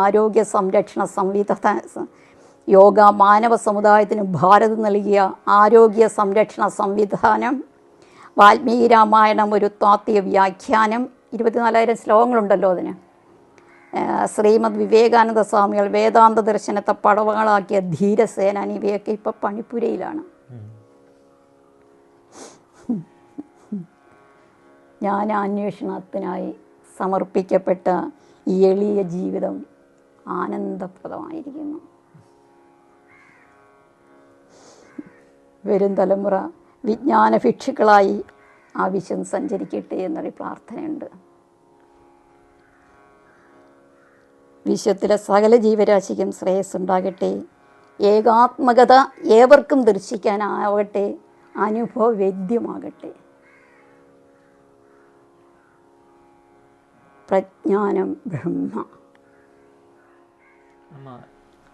നമ്മളെല്ലാവരും ഭക്തരാണ്. എന്നാൽ ഇപ്പോൾ കണ്ടുവരുന്നത് ജ്ഞാനമില്ലാത്ത ഭക്തിയാണ്. അപ്പം നമ്മുടെ പൂർവികർ അല്ലെങ്കിൽ ആചാര്യന്മാരെല്ലാവരും, ശങ്കരാചാര്യരെ പോലുള്ള മഹത്തുക്കളെല്ലാവരും നമുക്ക് വേണ്ടി ഈ ഒരു അവരുടെ ആ ദർശനം നമ്മളിലേക്ക് സംഭാവന ഒരുപാടാണ്. അവരുടെ സംഭാവന ഒരുപാടാണ്. എന്നാൽ പലരും അത് എത്തുന്നില്ല, അല്ലെങ്കിൽ ഇനി വരുന്ന പുതിയ തലമുറയിലേക്ക് അതെത്തിക്കാൻ വേണ്ടിയിട്ട് ഒരു പാഠ്യപദ്ധതിയോ അങ്ങനെ എന്തെങ്കിലും ഉണ്ടോ? അങ്ങനെ വരേണ്ടതല്ലേ? തീർച്ചയായിട്ടുമുണ്ട്. ഇന്ന് നമ്മുടെ സെൻട്രൽ ഗവൺമെൻറ് UGC നെറ്റ് പരീക്ഷ അവർ നടത്തുമ്പോൾ നമ്മുടെ ഈ ആചാര്യന്മാരുടെ ദർശനങ്ങളെല്ലാം അവർ ഉൾക്കൊള്ളിച്ചിട്ടുണ്ട്. ഇപ്പം സംസ്കൃതത്തിൽ വേദാന്തമോ, വേദാന്തം, വ്യാകരണം, ന്യായം, ജ്യോതിഷം, സാഹിത്യം, ലിറ്ററേച്ചർ, ഇത് 5 എണ്ണമാണ് പ്രധാനമായിട്ട് സ്പെഷ്യലൈസേഷനായിട്ട് വെച്ചിരിക്കുന്നത്. ഇതിൻ്റെ ഒരു ടെസ്റ്റ് എഴുതി യു ജി സി നെറ്റ് പരീക്ഷ പാസ്സാകണമെങ്കിൽ വേദം തൊട്ടിങ്ങോട്ട് പഠിക്കണം. വേദം തൊട്ടെന്ന് പറഞ്ഞാൽ വേദങ്ങൾ, വേദാംഗങ്ങൾ, ദർശനങ്ങൾ, ഉപനിഷത്തുക്കൾ, അതുപോലെ തന്നെ ഇപ്പം തന്നെ വേദങ്ങൾ എന്ന് പറഞ്ഞാൽ വേദാംഗങ്ങൾ എന്ന് പറയുമ്പോൾ തന്നെ അതിനകത്തുണ്ട് ശിക്ഷാ, വ്യാകരണം, ഛന്ദസ്, നിരുക്തം, ജ്യോതിഷം, കൽപ്പം, ഇതിനൊക്കെ ഒരുപാട് വിഭാഗങ്ങളുമുണ്ട് ഇതിനൊക്കെ. പിന്നാണെങ്കിൽ ഉപനിഷത്തുകൾ പല ആചാര്യന്മാർ ഇപ്പോൾ പ്രധാനപ്പെട്ട 10 ഉപനിഷത്തുക്കൾക്കാണ് ശങ്കരാചാര്യസ്വാമികൾ ഭാഷ്യം രചിച്ചിട്ടുള്ളത്. ഈശ, കേന, ഘട, പ്രശ്ന, മുണ്ട, മാണ്ഡുക്യ, തൈത്തിരി, ഐതരേയം, ചാന്തോക്യം, ബൃഹദാരണ്യം. ഇതാണ് 10 പ്രധാനപ്പെട്ട ഉപനിഷത്തുകളെന്ന് കണക്കാക്കപ്പെടുന്നത്. ഈ 10 ഉപനിഷത്തുകൾക്ക് ശങ്കരാചാര്യസ്വാമികൾ ഭാഷ്യം രചിച്ചിട്ടുണ്ട്. എന്നാൽ ഉപനിഷത്തുകൾ എത്രയാണെന്ന് ചോദിച്ചു കഴിഞ്ഞാൽ അതൊക്കെ പണ്ടത്തെ ആചാര്യന്മാർ അവരുടെ പേരും നാളും ഒന്നും ഈ എഴുതുന്നതിനകത്ത് വെക്കാത്തത് കൊണ്ട് എത്രയാ ഉപനിഷത്തൊന്നും നമുക്ക് പറയാനില്ല. അവരുടെ ദർശനം, അവർ ത്യാഗത്തിലൂടെ ആ ആത്മസാക്ഷാത്കാരം നേടിയപ്പോൾ വെളിപ്പെട്ട അറിവുകൾ അവർ രേഖപ്പെടുത്തി വെച്ചിട്ടുണ്ട്. അതാണ് ഉപനിഷത്തുകളായിട്ട് വന്നിരിക്കുന്നത്. അപ്പോൾ ഇതെത്രയുണ്ടെന്ന് വെച്ചാൽ പിന്നെ നമ്മുടെ ആ പുരാതന ഭാരതത്തിലുണ്ടായിരുന്നത് പലതും നമുക്ക് നഷ്ടമായില്ലേ അല്ലേ? വിദേശീയ ആക്രമണമൊക്കെ വന്ന് അല്ലേ, അങ്ങനെ ഒരു ഇടക്കാലത്ത് നമുക്ക് ഒരുപാട് ച്യുതി സംഭവിച്ചിട്ടുണ്ട്. അപ്പോഴൊക്കെ ഇത് എത്രമാത്രം നഷ്ടപ്പെട്ടു. അതിനൊക്കെ മുന്നേയൊക്കെ എന്താണ്, സ്ത്രീകൾക്കും ഈ ഉപനിഷത്ത് പഠനവും ഗുരുകുല വിദ്യാഭ്യാസവും പൂർണ്ണോദ്ധാരണവും ഇങ്ങനെയൊക്കെയുള്ള ചടങ്ങുകളെല്ലാവരും ഏർപ്പെട്ടിരിക്കുകയും നല്ല നല്ല വേദാന്ത ചർച്ചകളിലും ഉപനിഷത്ത് ചർച്ചകളും ഒക്കെ സ്ത്രീജനങ്ങൾ പങ്കെടുക്കുകയും വിദ്യാസമ്പന്നരായിരുന്നു. അങ്ങനെ ഒരു നല്ലൊരു സുവർണ കാലഘട്ടം ഉണ്ടായിരുന്നു നമുക്ക് പണ്ട് പുരാതന ഭാരതത്തിനെ സംബന്ധിച്ചിടത്തോളം. അതൊക്കെ കഴിഞ്ഞിട്ടാണ് പിന്നെ ഈ വിദേശീയ ആക്രമണമൊക്കെ വന്ന് പിന്നെ അന്ന് അത് കഴിഞ്ഞതിന് ശേഷം ഈ അവിടെ ഒരു അധപ്പതനം ഉണ്ടായെന്ന് പറയുന്നത് ഈ ബാലികാ വിവാഹം വന്നു. അതോടുകൂടി എന്താണ് ഈ സ്ത്രീജനങ്ങളൊക്കെ അവിടെ അങ്ങനെ വീടുകളിൽ തന്നെ ആകപ്പെട്ടു അല്ലേ, കുട്ടികളെ വളർത്തണം അങ്ങനെയൊക്കെയുള്ള കാര്യങ്ങളൊക്കെ പോയി അങ്ങനെയും ഒരു ച്യുതി നമുക്ക് സംഭവിച്ചിട്ടുണ്ട്. അതൊക്കെ കഴിഞ്ഞിട്ടാണ് ഈ ബ്രിട്ടീഷ് ഭരണമൊക്കെ വന്ന് അല്ലേ, പിന്നെ അങ്ങനെയും നമ്മുടെ ജ്ഞാന സമ്പത്തുകൾ പലതും നഷ്ടപ്പെട്ടു, മോഷ്ടിച്ചുകൊണ്ട് പോയി, ഓരോരുത്തരെടുത്തുകൊണ്ട് പോയി ഇല്ലേ, അങ്ങനെയൊക്കെയും നമുക്ക് നഷ്ടങ്ങൾ ഒട്ടനവധിയാണ്. അത് കഴിഞ്ഞതിന് ശേഷമാണ് ഇപ്പോൾ നമ്മൾക്കെന്ന് വെച്ചാൽ നമ്മുടെ സ്വാതന്ത്ര്യമൊക്കെ നേടി ഇപ്പോൾ ഇതൊക്കെ നമ്മുടെ ഭരണകർത്താക്കളൊക്കെ തിരിച്ചറിയാൻ തുടങ്ങിയിട്ടുണ്ട്, ആചാര്യന്മാർ എന്തൊക്കെയാണ് ചെയ്തു വെച്ചിരിക്കുന്നതെന്ന്. അപ്പോൾ അതിൻ്റെ ഫലമായിട്ടാണ് ഇപ്പോൾ നമ്മുടെ വിദ്യാഭ്യാസ സമ്പ്രദായത്തിലും ഇതൊക്കെ കടന്നുകൂടിയിട്ടുണ്ട്. അതുകൊണ്ട് നമുക്കറിയാം വളരെ ഈ സംസ്കൃതത്തിലെ ഒരു പിന്നെ സ്പെഷ്യലൈസേഷൻ ജനറൽ എന്നും പറഞ്ഞ് 2 വിധത്തിലാണ് ക്വസ്റ്റ്യന്. അപ്പം ജനറലുകാർക്ക് ഇത് ഇത്ര ഡെപ്തിലേക്ക് പോകണ്ട, സാൻസ്ക്രിറ്റ് ജനറൽ എടുക്കുന്നവർക്ക് ഇത്ര ഡെപ്തിലേക്ക് പോകണ്ട, ഇതെല്ലാം വളരെ. അതേസമയം ഇത് ഞാൻ നേരത്തെ പറഞ്ഞ സ്പെഷ്യലൈസേഷൻ ഉണ്ടല്ലോ, വേദാന്തം, സാഹിത്യം, വ്യാകരണം, ന്യായം, ലോജിക്ക്, പിന്നെ ജ്യോതിഷം, ഇത് ഇത്രയും ഇപ്പോൾ സ്പെഷ്യലൈസേഷൻ ഉണ്ട് നമ്മുടെ കേരളത്തിൽ. അപ്പോൾ ഇതിനകത്ത് പോകുന്നവരെല്ലാം എന്താണ്, ഈ വേദം തൊട്ട് ഇങ്ങോട്ട് പഠിച്ചാലേ പറ്റത്തുള്ളൂ. പിന്നാണെങ്കിൽ വേദം ഈ ദർശനങ്ങൾ കഴിഞ്ഞു, ഷഡ്ദർശനങ്ങൾ അറിയണം, അതിനകത്ത് എന്തെല്ലാം കാര്യങ്ങൾ അറിയാനുള്ള ഓരോ ദർശനവും സൂത്രരൂപത്തിൽ എഴുതപ്പെട്ടിരിക്കുന്നത്. ഈ സൂത്രരൂപത്തിലെന്ന് പറഞ്ഞു കഴിഞ്ഞാൽ ഓരോ ദർശനങ്ങളും സൂത്രരൂപത്തിലെന്ന് എഴുതപ്പെട്ടാൽ ഇന്നതൊരു വലിയ ഒരു പ്രതിഭാസമായിട്ടാണ് സൂത്രങ്ങളെ കാണുന്നത്. എന്താണ്, ആർക്കെഴുതാൻ പറ്റും ഈ സൂത്രരൂപത്തിലൊക്കെ ഇത്? അപ്പോൾ അവരുടെ അറിവിനെ സംബന്ധിച്ചൊന്ന് ആലോചിച്ച് നോക്കും. ഇന്നൊക്കെ അത് ടെക്നിക്കൽ ലിറ്ററേച്ചറായിട്ട് അതിൻ്റെ സ്റ്റഡി നടന്നുകൊണ്ടേയിരിക്കുക. ഇന്ന് കേന്ദ്ര ഗവൺമെൻറ് കീഴിൽ ഇതിനെക്കുറിച്ച് വളരെ വിപുലമായ അന്വേഷണങ്ങളും ഇതെങ്ങനെയാണ് ഈ ആചാര്യന്മാർ ഇത് സൂത്രരൂപത്തിലൊക്കെ എഴുതപ്പെട്ടതെന്നൊക്കെ.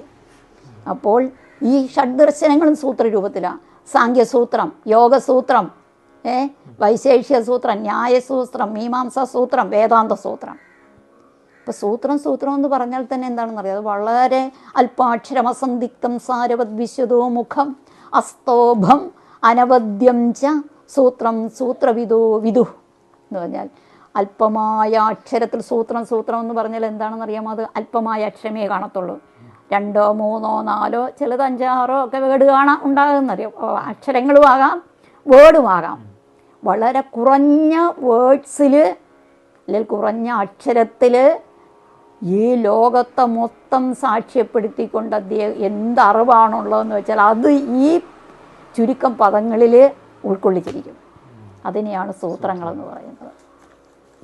അപ്പോൾ ആ ആചാര്യന്മാരുടെ കഴിവെന്ന് ആലോചിച്ച് നോക്കി. ഇതെല്ലാം സൂത്രരൂപത്തിൽ എഴുതണം. ഓരോന്നും വളരെ ഡീറ്റെയിൽ ആയിട്ട് നമുക്ക് പഠിക്കാൻ ഓരോ പിന്നെ ഈ ദർശനങ്ങളും. അപ്പം അങ്ങനെ ദർശനങ്ങളായി അത് കഴിഞ്ഞിട്ട് എന്താണ് പിന്നെ ഇതിഹാസങ്ങൾ വരുന്നു. ഇതിഹാസം ഒന്ന് ആലോചിച്ച് നോക്കൂ. ഏതൊക്കെയാണ് നമ്മുടെ ഇതിഹാസങ്ങൾ? വാൽമീകി രാമായണം. അദ്ദേഹം നമുക്ക് വാൽമീകി അറിയാം അല്ലേ? ഒരു തപസ്യായിരുന്നു അദ്ദേഹം. എഴുതപ്പെട്ട് 24,000 ശ്ലോകം. എന്തെല്ലാം ആശയങ്ങളാണ്! ഈ ലോകത്തെക്കുറിച്ച് അറിയേണ്ടുന്നതെല്ലാം അതിനകത്തുണ്ട്. അതാണ് വാൽമീകി രാമായണം. പിന്നെ പോയിട്ട് എന്താണ് മഹാഭാരതം.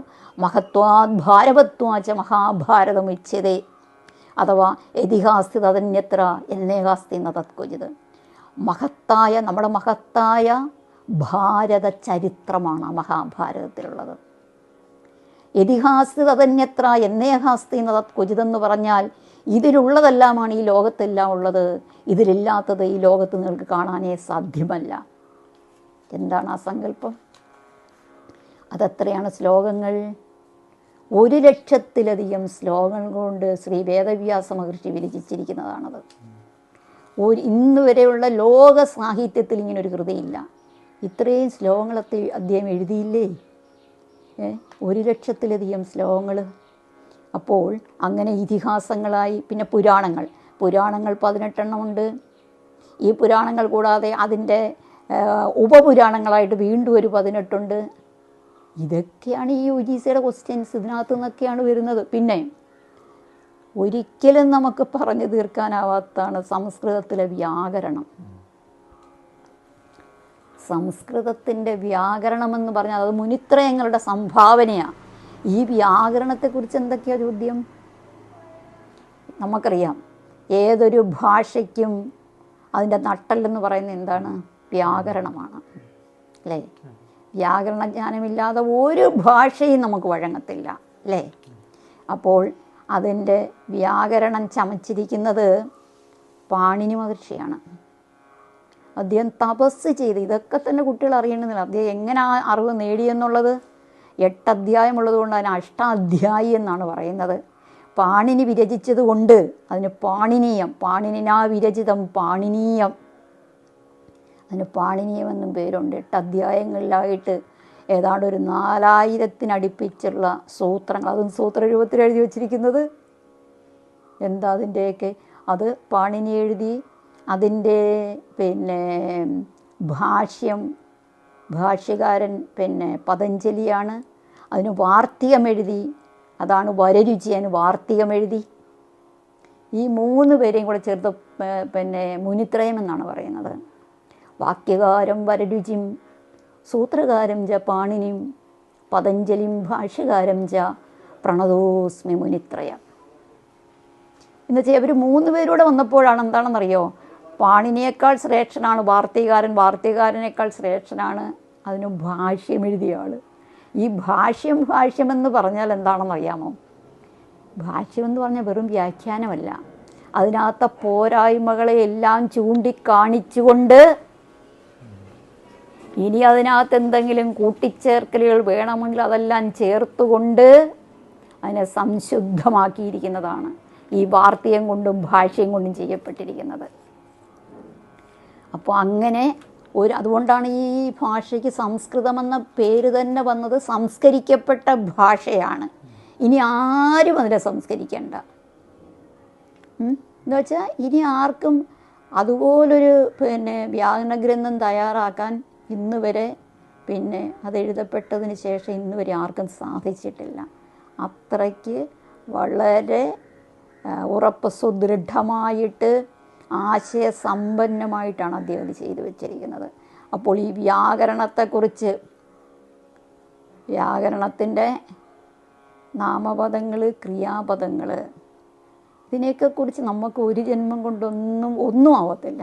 എന്തെല്ലാം പഠിക്കാം. ഇതിനകത്തുനിന്ന് നല്ല വിധത്തിൽ ഗ്രാമറിൻ്റെ അടിസ്ഥാനത്തിൽ UGC ക്വസ്റ്റ്യൻ.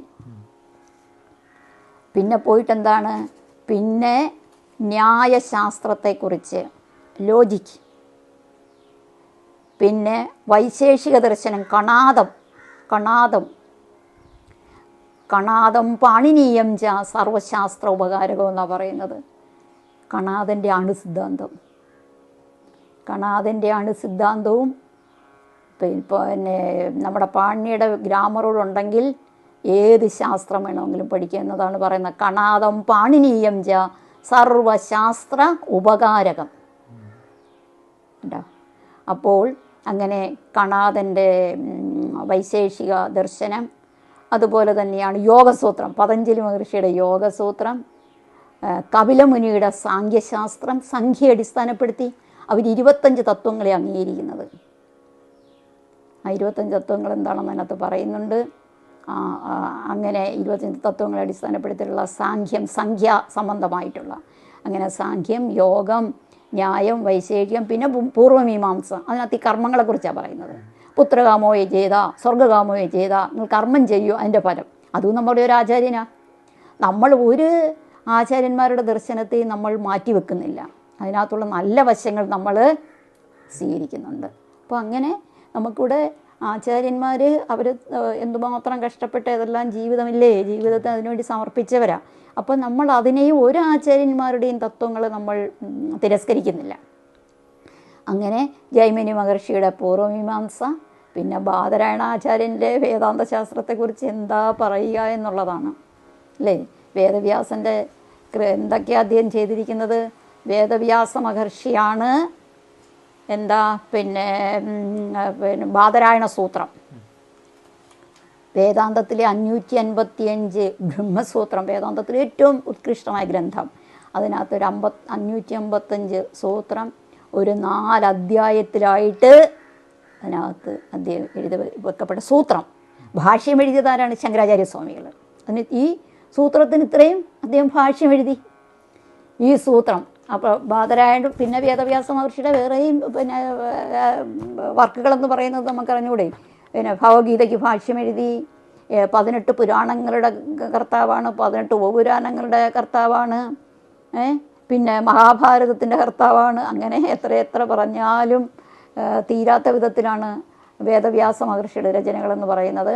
അതങ്ങനെ വേദാന്ത സൂത്രം. ഇതിനെയൊക്കെ കുറിച്ച് ഈ പറഞ്ഞതെല്ലാം ഉൾപ്പെടുത്തിക്കൊണ്ടാണ് UGCയുടെ ക്വസ്റ്റ്യൻ. ഇനി അതും പോരാഞ്ഞിട്ട് ഇതും കഴിഞ്ഞു. അതും കഴിഞ്ഞിട്ടാണ് ഭഗവത്ഗീതയിൽ നിന്നുള്ള ക്വസ്റ്റ്യൻസ്. പിന്നെ സ്മൃതി ഗ്രന്ഥങ്ങൾ, അതെത്ര സ്മൃതികളാണെന്ന് നമുക്ക് പറഞ്ഞറിയിക്കുക തീർക്കാൻ പറ്റത്തില്ല. മനുസ്മൃതി, യാജ്ഞവൽക്യസ്മൃതി തുടങ്ങിയ കുറേ സ്മൃതി ഗ്രന്ഥങ്ങൾ, ഇതിനൊക്കെ എത്രയോ അധ്യായങ്ങളാണ് അത് ഉണ്ട്. പിന്നെ അത് പോയിട്ടാണെങ്കിൽ പിന്നെന്താണ്, പിന്നെ ഈ വേദാന്തത്തിൽ തന്നെ വിവേക ചൂടാമണി, ആത്മബോധം, അതുപോലെ തന്നെ അദ്വൈത സിദ്ധി, ഭാമതി, സിദ്ധാന്ത ബിന്ദു തുടങ്ങിയതായ പിന്നെ വേദാന്ത ഗ്രന്ഥങ്ങളെക്കുറിച്ച്. പിന്നെ പോയിട്ടാണെങ്കിൽ എന്താണ് ആയുർവേദം, ഈ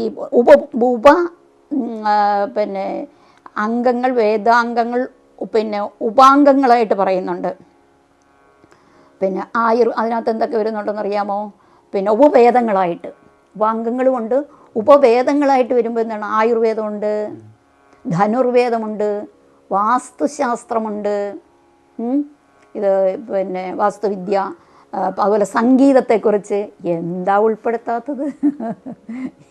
ഈ ലോകത്തിലുള്ള സർവ്വ അറിവും നേടിയാൽ മാത്രമേ നമുക്ക് UGC അതിനകത്ത് ആ ക്വസ്റ്റ്യൻസ് UGC സംബന്ധമായിട്ടുള്ളതിനകത്ത് ഇതെല്ലാം അടങ്ങിയിട്ടുണ്ട്.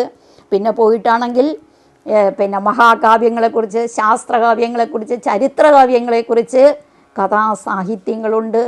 പിന്നെ സംസ്കൃതത്തിലെ നാടകങ്ങളെക്കുറിച്ചുണ്ട്, നാട്യശാസ്ത്രത്തെ, അലങ്കാരശാസ്ത്രം, വൃത്തശാസ്ത്രം തുടങ്ങി എന്തെല്ലാം ഇവിടെ ഉണ്ടായിട്ടുള്ള അറിവുകളുണ്ടോ. ആചാര്യന്മാർ സർവസംഘപരിത്യാഗികളായിട്ട് ഏതൊക്കെ അറിവുകൾ നേടിയിട്ടുണ്ടോ അതിനെ എല്ലാത്തിനെയും കുറിച്ചു ഇന്ന് UGC സിലബസാണ്. അപ്പോൾ ഒരു നല്ലൊരു പൗരനെ വാർത്തെടുക്കാൻ, അല്ലെങ്കിൽ അല്ലേ, അതാ നമ്മുടെ മുന്നോട്ടുള്ള നമ്മുടെ ഭാരതത്തിലെ വരും തലമുറയൊക്കെ ഈ അറിവുകൊണ്ടൊക്കെ ആയിക്കഴിഞ്ഞാൽ എന്താ നമുക്ക് ആലോചിക്കാൻ കൂടെ വയ്യാത്ത വിധത്തിലാണ് അവർ ഇതെല്ലാം നമ്മുടെ UGC ക്വസ്റ്റിനകത്തുണ്ട്. അതുകൊണ്ട് നമ്മുടെ ഭാരത സംസ്കാരത്തെക്കുറിച്ച് ഇന്നറിയാൻ വഴികളൊന്നും ഉണ്ടോ എന്ന് ചോദിച്ചാൽ 100% ഉണ്ടെന്നാണ് എനിക്ക് പറയാനുള്ളത്. ഇങ്ങനൊരു വൈഡായിട്ടുള്ളൊരു സിലബസാണ് ഇന്ന് നിലവിലുള്ളത്. അമ്മ ഇത്രയും നേരം നമ്മളോട് സംസാരിച്ചത് വേദാന്തം എങ്ങനെ നമ്മുടെ ജീവിതത്തിൽ പ്രാവർത്തികമാക്കാം എന്നുള്ളതാണ്. 40 വർഷങ്ങളിലേറെ പരിചയമുള്ള ആ വേദാന്തത്തെ കൂടുതൽ കൂടുതൽ മനസ്സിലാക്കാൻ വേണ്ടി ശ്രമിച്ചൊരു വ്യക്തിത്വമാണ്, മഹത് വ്യക്തിത്വമാണ് അമ്മ. ആ അമ്മയുടെ ആ അറിവിനെ നമ്മൾ ഇത്രയും നേരം ഉപരിവിപ്ലവമായിട്ട് തൊട്ടറിഞ്ഞ് പോയിട്ടേ ഉള്ളൂ. അമ്മയ്ക്ക് ഇത്രയും വർഷത്തെ ആ എക്സ്പീരിയൻസ് കൊണ്ട് കുറേ കൂടി ജ്ഞാനമുണ്ട്, അമ്മയുടെ കൈകളിലുണ്ട്. ആ ഒരു ഓരോ വിഷയത്തെ പറ്റിയും ജ്ഞാനമുണ്ട് അമ്മയ്ക്ക്. അപ്പോൾ അതിനെ ഓരോ വിഷയത്തെ പറ്റിയും നമ്മൾ പ്രത്യേകം അമ്മയുമായിട്ട് സത്സംഗം നടത്തും. അമ്മ അതിനനുവദിച്ചിട്ടുണ്ട്. അപ്പം കൂടുതൽ നമുക്ക് ഈ വേദാന്തത്തെക്കുറിച്ചും അദ്വൈതത്തെക്കുറിച്ചും നമ്മുടെ ഋഷി പരമ്പരയെക്കുറിച്ചും എന്താണ് നമുക്ക് നൽകിയ സംഭാവന, അതിൻ്റെ തത്വം എന്താണ് എന്നുള്ളതെല്ലാം നമുക്ക് കൂടുതൽ ചോദിച്ചറിയാൻ ഇനിയും അവസരം ലഭിക്കും. ഇത്രയും നേരം അമ്മ നമ്മളോട് സത്സംഗത്തിനായിട്ട് അവസരം നൽകിയതിന് കോടി പ്രണാമങ്ങൾ വീണ്ടും ആ പാദങ്ങളിൽ നമസ്കരിക്കുകയാണ്. അമ്മയ്ക്ക് എന്താണ് നമ്മൾ സാധകരോട് പറയാനുള്ളതെന്ന് നമുക്ക് ചോദിക്കാം. എനിക്ക് പറയാനുള്ളത് ഒന്ന് മാത്രമാണ്. നമ്മുടെ മനുഷ്യജന്മത്തിൽ ജ്ഞാനം ആർജിക്കുക. ആ ജ്ഞാനം കൊണ്ട് മാത്രമേ നമ്മുടെ ഈ മനുഷ്യജന്മം സഫലമാക്കാൻ സാധിക്കുകയുള്ളൂ. അതിനാകട്ടെ നമ്മളുടെ പരിശ്രമങ്ങൾ എന്നതാണ്. ഓം തത്സത്.